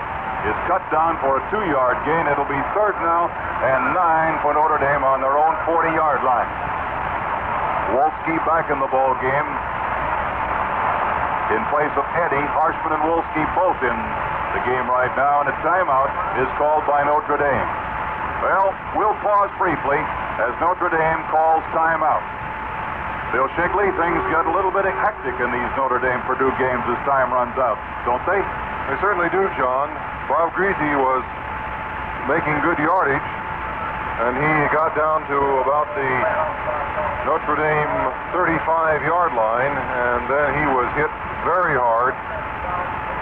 And Gimitter was the man that recovered the fumble when Bob fumbled at about the Notre Dame 39-yard line. And that's where Notre Dame has now taken over the ball again. In that drive that Purdue started on their own 10-yard line, the 3 big plays of that drive, which got down as far as the 39-yard line before Bob Greasy fumbled the ball, were 3 passes again, as Purdue is making most of their yardage through the air this afternoon. Greasy threw a 22-yard pass to Hadrick. That got Purdue out of trouble, and they were deep in their own territory in the shadow of their own goal post. That put the ball on the Purdue 30. Then a pass to Finley was good for 13 yards, putting the ball on the 50-yard line. Then Bob Greasy on a key play picked up 10 yards and then fumbled the ball, which was recovered by Gimitter of Notre Dame. They have the ball. It's now 3rd and 9 on the Notre Dame 40-yard line. Here's John. Notre Dame lining up in a spread formation. The man in the slot is Wolsky. He comes back out of the slot in the running back's position. The left halfback and slot fades back to throw. Gets set, fires one down the middle, complete to a man in the clear. Harshman at the Purdue 40, the 30, the 25, knocked down to the 23-yard line. Harshman took that pass from Zlock down the middle, and the Irish are in Purdue territory now. Very, very deep with 6 minutes, 15 seconds left to go in the game. The ball's on the 23-yard line of Purdue in Notre Dame's possession. That Farsegian play was a beaut. Harshman took the ball. He was flanked wide to the left. He cut diagonally across the field to the right. Took the ball thrown by Zlock, who doesn't pass that ball with any kind of graceful form at all. but gets it where he wants it more often than not. Here's the call by Zlock in the spread formation to give to Eddie, running wide to his right. Hits a hole. He's at the 20, the 15. Cut down at the 9 or 10-yard line. The last man got Nick Eddy. Bob Corby hit Eddie. Knocked him down at the 11-yard line. Another first down for Notre Dame. They have the ball right in the middle of the field, and the Boilermakers are taking a timeout. Purdue taking a timeout as that Notre Dame pass to Harshman, and then the wide swing left with a cut back to the right by Nick Eddy has the Boilermaker defense just a little bit off balance and shaken up. The ball's on the 11 or 12-yard line. We'll call it the 11-yard line. It's right in the middle of the field. The Irish are in possession with first down facing them as they move up shortly to the line of scrimmage. They're not there yet, but they're getting ready to. Well, we'd better tell you about our next football broadcast next Saturday afternoon here on our Purdue Football Network today. We'll be talking from Dallas, Texas, the Cotton Bowl, as the Boilermakers are playing Southern Methodist University. And game time next Saturday afternoon will be 3 o'clock Central Daylight Saving Time with broadcast time 2:45. So look for us an hour and 1/2 later next Saturday afternoon on the Purdue Football Network. We hope you'll all be with us because we'll be in Dallas to bring you Purdue's third game of the season on the Purdue Football Network. 2:45 broadcast time next Saturday afternoon. Today it's tied up here in Ross-Ade Stadium 18-18 with Purdue and Notre Dame in a real head knocker. This ball game has had all kinds of thrills. There are 5 minutes, 40 seconds left, and there are plenty of thrills still in store for us. The Boilermakers having to step in now on their own 12-yard line. The Irish come up to the line of scrimmage. They flank Wolsky wide left, and he comes in to that just tight flanker spot at the left side. Zlock gives off to Eddie, running wide to his right. Has the blocker, he's at the 10, and knocked out of bounds at about the 7-yard line as Katavalis came over. Jumped right over the Notre Dame blocker, who was doing a great job. I think it was Tom Regner, a guard, who pulled. He did a great job, but Katavalis jumped over him, knocked the Irish ball carrier, Eddie, out of bounds at about the 7-yard line. A gain of 5. We'll have to call it 2nd and 5. The ball's on the 7-yard line. Wolsky replaced by Harshman. Again, I'd rather have Wolsky on the bench despite the fact that Harshman just caught the pass for a key first down deep in Purdue territory. Here's the call by Zlock. Spread formation. He turns, fakes, pitches out to Harshman, running wide left. He's hit and stopped at the 7 or 6-yard line by Katavalis and by Conley. Conley had him. Charlie King was over to help. George Katavalis also over there to help, but Conley should get credit for the tackle. Ball put down on the 7-yard line again. 3rd and 5. Out of the ball game. Harshman in. Comes Wolsky for the Irish. 3rd and 5, and the Irish more often than not have come up with that key gain when they needed it this afternoon. They've been a very fine football team. I think maybe they're deserving of that number 1 ranking. I hope they are, because the Boilermakers have done well against them. Here's the tight T backfield, and it's a fake, and dropping back to throw. Zlock fires out wide to the right, intended for Wolsky. He couldn't get to it. Couldn't get to it at the 8-yard line, so 4th now and 5 for Notre Dame. Here come Ivan and his holder in to try for the field goal, or is it a center? I believe it's a center, Jerry Kelly, to come in to center the ball, as Ken Ivan will try a field goal from about the 15-yard line. 18-18, a tie game right now with the Irish trying a field goal. Ken Ivan will do the kicking. Bill Zlock will hold. The kick will be from the 14-yard line. There's the pass back. Here's the boot. It's low. It bounces on the bar, and it goes over. It bounced on the bar and went over. It was low. It came in there, caught the bar, and went over, and there's the luck of the Irish. They lead 21-18. 21-18 as the Irish bounce one over the bar with Ken Ivan kicking his 9th career field goal to tie Gus Doray's record. The Boilermaker defense was not quite good enough to shut off all of the points. It allowed just 3 points. Bill Shigley? Well, John, the luck of the Irish is certainly in effect today. I don't know what else you would call a kick like that. I have seen a couple of those in the many, many ball games I've seen, but I think that can't be more than the second or third one I've seen. And when the ball hits that crossbar and bounces on the other side, I don't know what you can call it but luck. But whatever it is, Notre Dame is in the lead by 3 points, 21-18. And that last drive went 61 yards in 8 plays, as Ivan got his second field goal of the ball game, giving Notre Dame a 21-18 lead, and we've got just about 4 minutes, or rather 5 minutes and 20 seconds left to play in the ball game. There's the kickoff. Here's John. There's the boot to the Boilermakers, taken by John Kuzmowski at the 18-yard line, the 25, the 30, plowing ahead to the 33-yard line. Big John Kuzmowski took it on this side of the field, angled toward the center, got about, well, I would say 14 yards in from this sideline before he's brought down by Irishman Dan Gamitter and by Arunas Vasic. First time for the Boilermakers, who have plenty of time for a little luck of their own right now on their own 33-yard line. The passing of Bob Greasy's kept Notre Dame off balance much of the afternoon. Perhaps Bob can come up with some more of those passes and keep Notre Dame off balance a little bit longer. 5 minutes, 6 seconds left to go in the game now. 21-18, Notre Dame leads. There's Greasy fading to throw, gets set, fires one right down the middle to Finley. He takes it out of bounds on the 34-yard line of Notre Dame. Finley, covered by Rasmus, took a beauty by Bob Greasy. He hung it on a rope for him, and it's ruled out of bounds on the 35-yard line of Notre Dame. First down for the Boilermakers. That was a beautiful pass to flankerback Jim Finley down this side of the field. At the third quarter, Ohio State 9, North Carolina 7. Indiana Northwestern 0-0 at the first quarter. Michigan 10, California 7 after 3 quarters. And now the Boilermakers ready to go again. They flank Finley and Hadrick wide to the right. It's the pro formation with Peter in motion back to the left. Here's the call by Greasy. Gets set. Fires one down the middle to Byrne. Inside the 25. Drops at the 23-yard line. Byrne took that Greasy pass right down the middle on the 23-yard line. Dropped immediately by Tony Carey of Notre Dame. And for the Boilermakers, Randy Manier comes on the field to replace Dave Herrick. Randy Manier and his fullback replacing Dave Herrick. 4 minutes left to go. The Boilermakers have the ball on the Notre Dame 22-yard line. Here they come up to the line of scrimmage now. Hadrick split wide right. Finley flank left.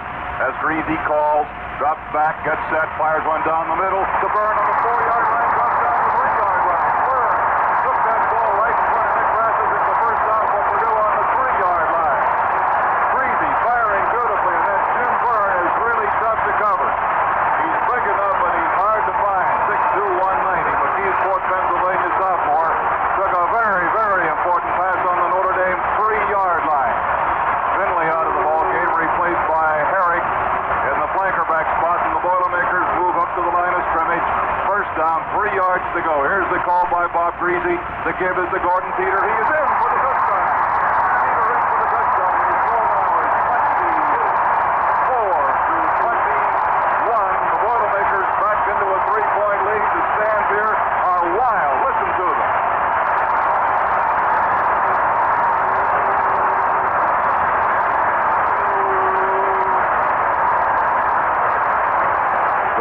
Fans in the stands are really going wild now. The Boilermakers racked that touchdown up in 4 plays. We'll let Bill Shigley tell you about it right after this drive for the point after touchdown. Bob Greasy will kick.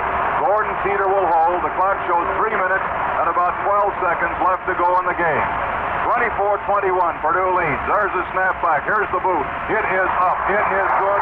It's 25-21. The Boilermakers over the Irish by 4. 12 seconds left. Bill Shigley.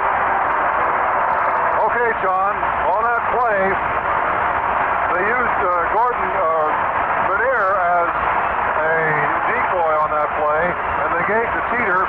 Manier ran through the left side, and Teeter was given the ball to right guard, and he plunged through 3 yards. He was hit at the line of scrimmage, but he had good momentum, and he was tackled, finally went down in the end zone for the touchdown, making the score 25-21 on one of the most tremendous touchdown drives that I've seen, and one of the most terrific displays of passing skill by Bob Greasy that I think I've seen in many, many a year. that play went that drive went 67 yards in 4 plays on 32, 12, and 9-yard passes to Finley, Byrne, and Byrne in that order.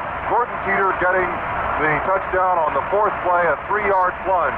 Now we're ready for the kickoff with just a little more than 3 minutes left to play in the ball game. Purdue back in the lead, 25-21. Here's John.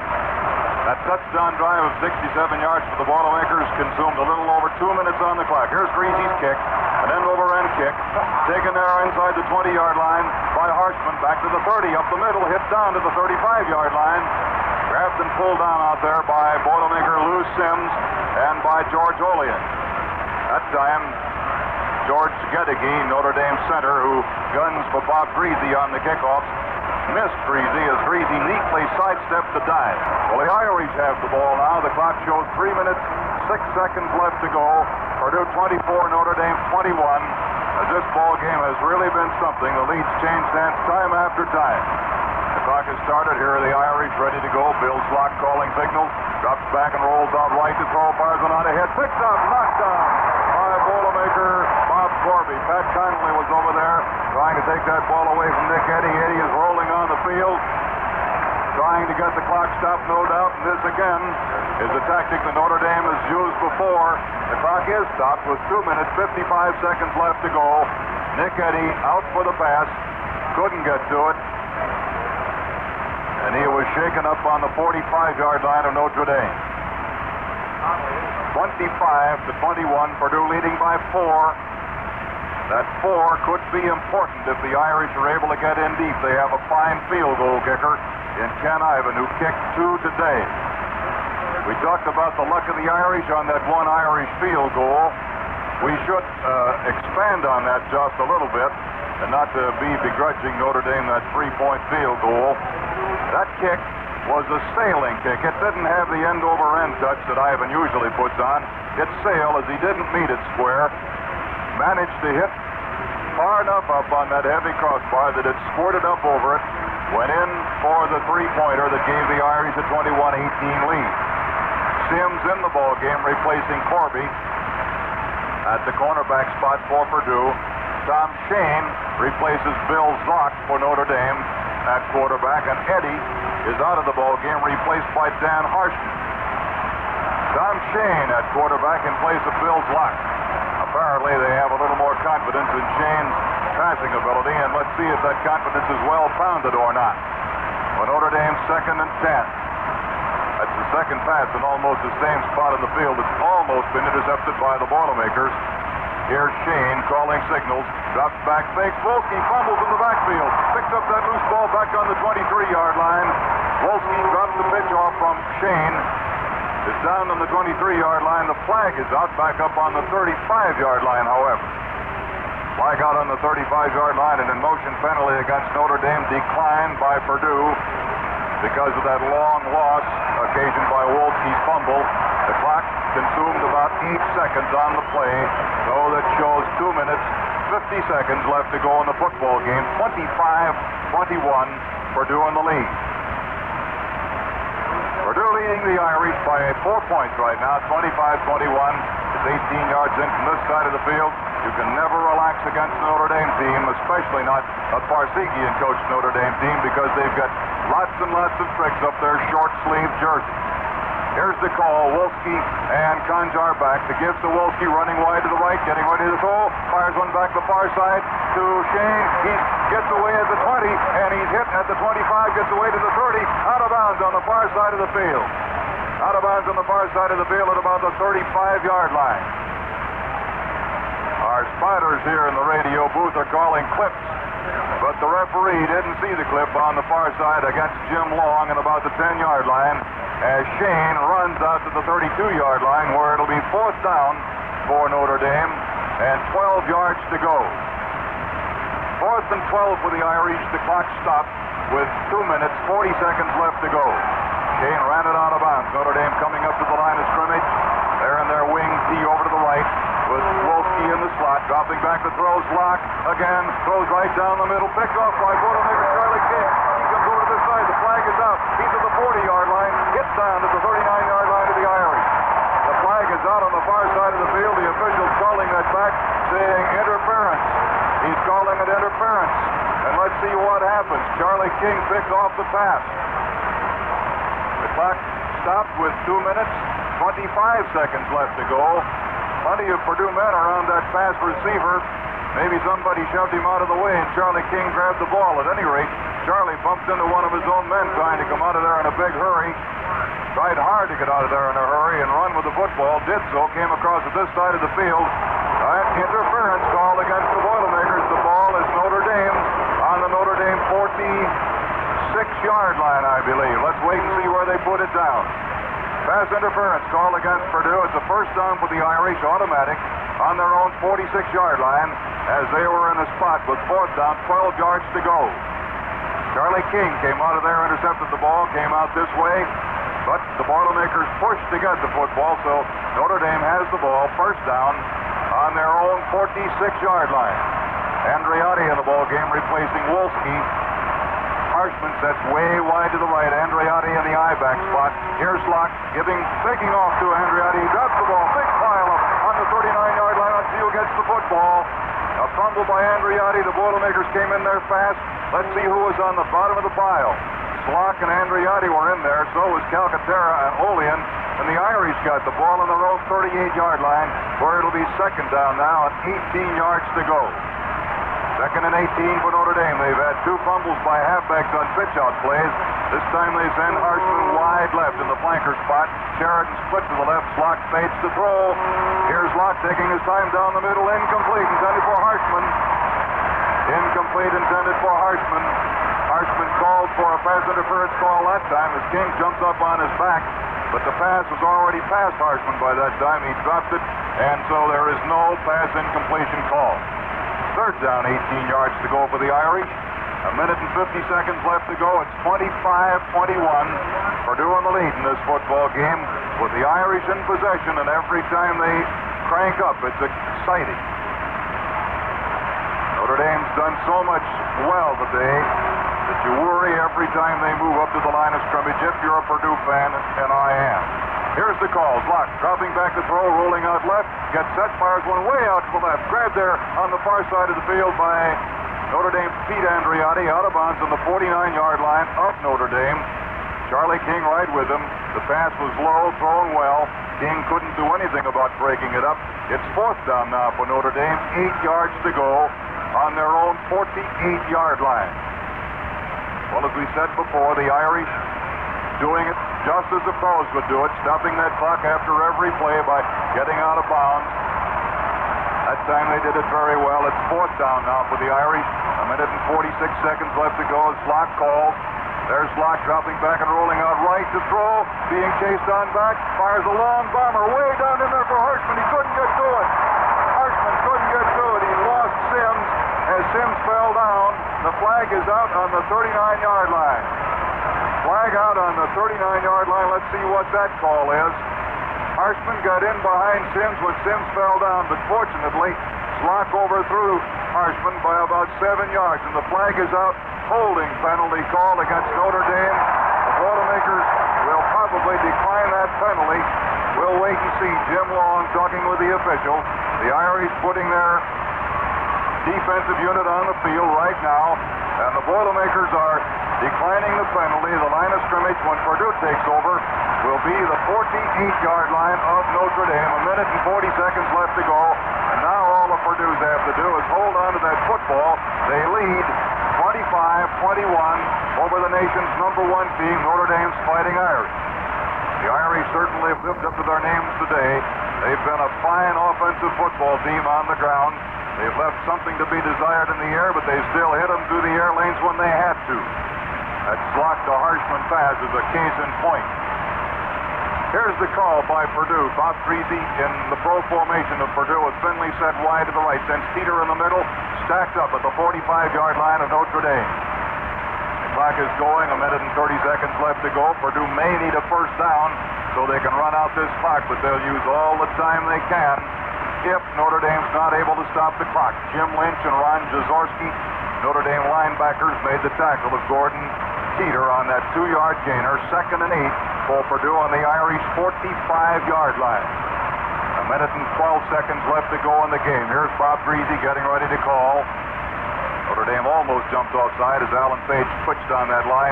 Breezy into the middle, over the right side, guard and tackle. Pile up at about the 43-yard line. A minute left to go in the football game. It'll be third down coming up for Purdue and about 6 yards to go.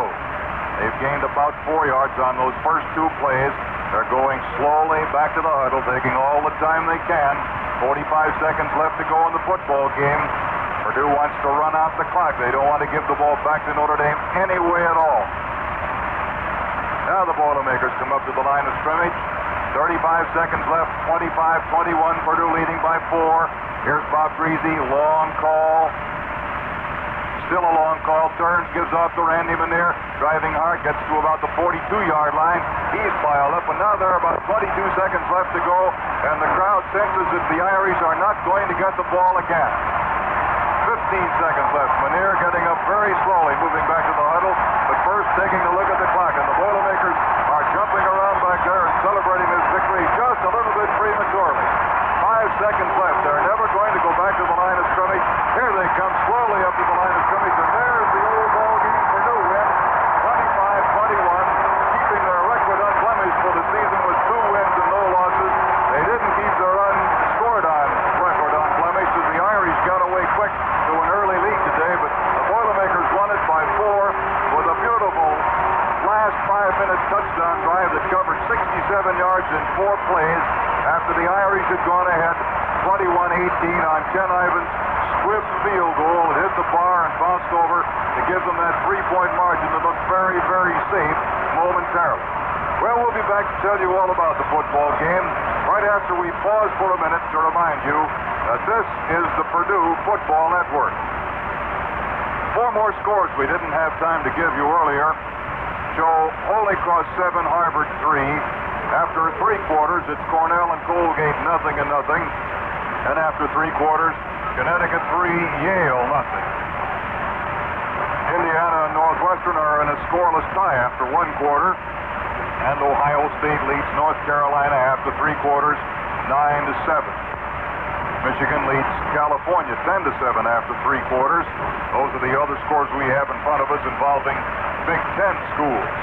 Don't forget, following our ballgame broadcast on WBAA, the originating station of the Purdue Football Network, we'll have lots of scores and lots of music with scores coming in from all over the country, and we'll relay them to you just as quickly as they come in on our Associated Press teletype.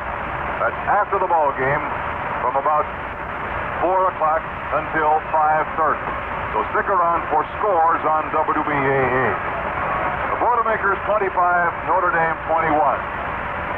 We'll never tire of looking at that scoreboard today because the Boilermakers have proven that they were a real good football team this afternoon as they dumped Notre Dame's Fighting Irish, gaining some measure of revenge from last year's loss, 34-15, by winning today 25-21. I'm sure Bill Shigley can rhapsodize long and loud this afternoon. Bill, we'll say, don't make it too long and don't make it too loud. Here's Bill. Okay, John, the Purdue band now playing Hail Purdue on the field, and they're playing it at quite a spirited tempo, maybe in my imagination, but I think that they're playing Hail Purdue just a little bit faster than they normally play it, and of course that's quite understandable as the Purdue fans, everyone here at Purdue University extremely happy this afternoon that the Boilermakers beat the nation's #1 team. We'll see how that shakes up the standings this week. Well, this is the way the scoring went, just briefly. The score was 12-10 at halftime, and Notre Dame drew first blood, getting a field goal after driving 94 yards and 9 plays. Ivan kicked a field goal from the 27-yard line, or that was good for 27 yards, making the score 3-0. Purdue came right back, took the ball, started the ball on their own 26-yard line, went all the way in for a touchdown. Their extra point was no good, and that made the score 6-3. Then Notre Dame took the kickoff from Purdue. They came right back and went 11 plays for 66 yards, and their first touchdown of the ball game. Their extra point was good. The score was 10-6. Then Purdue took the ball again from Notre Dame on the kickoff, started on their own 26-yard line, and they proceeded to go in for their second touchdown. And that touchdown drive was highlighted by 4 passes The first pass was to Hadrick for 20 yards, then another pass to Teeter was good for 10 yards, another pass to Hadrick for 14 yards, and then Byrne caught one of his 2 touchdown passes for 14 yards, and that made the score 12-10 at halftime. Just as the first half ended, Notre Dame was driving hard, and on the last play of the first half, Wolsky went 45 yards and was finally knocked out of bounds on this side of the field as time ran out in the first half. So the score was 12-10, Purdue at the half, and then Purdue came back. The ball changed hands a couple of times in the third quarter.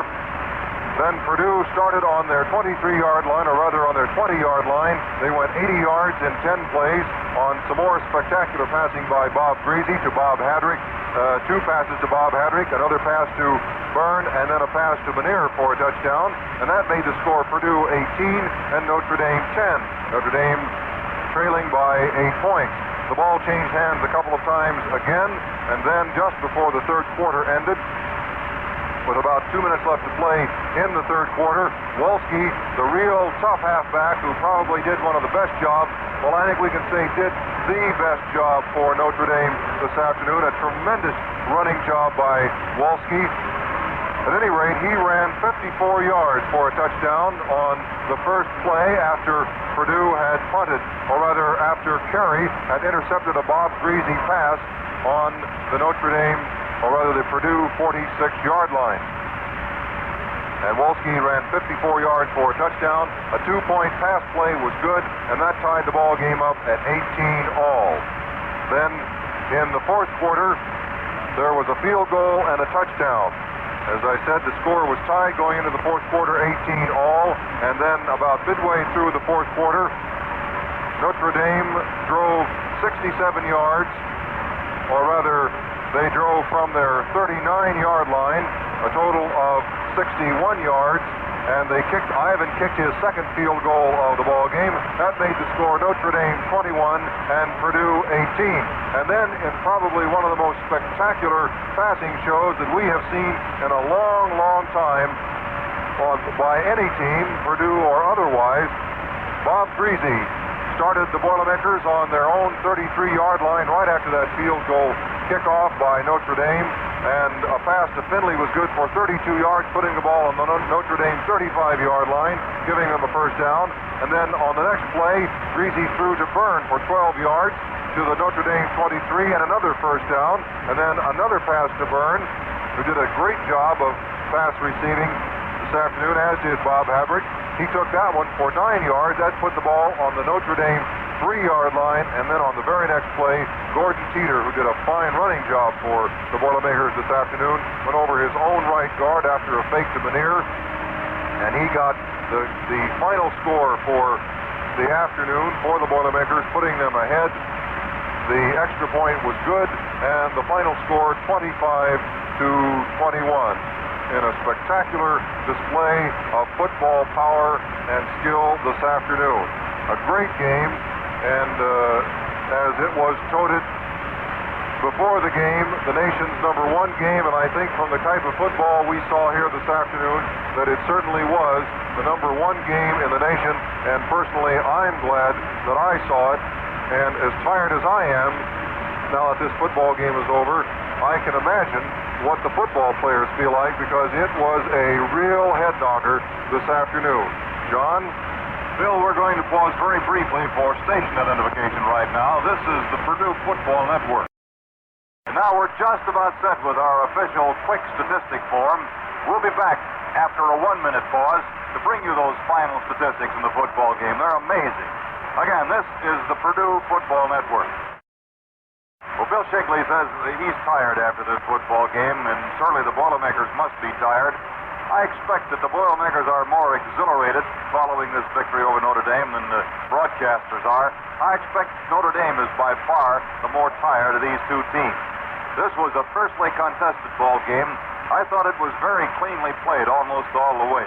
These are things that you couldn't always say in the past about Purdue-Notre Dame ball games.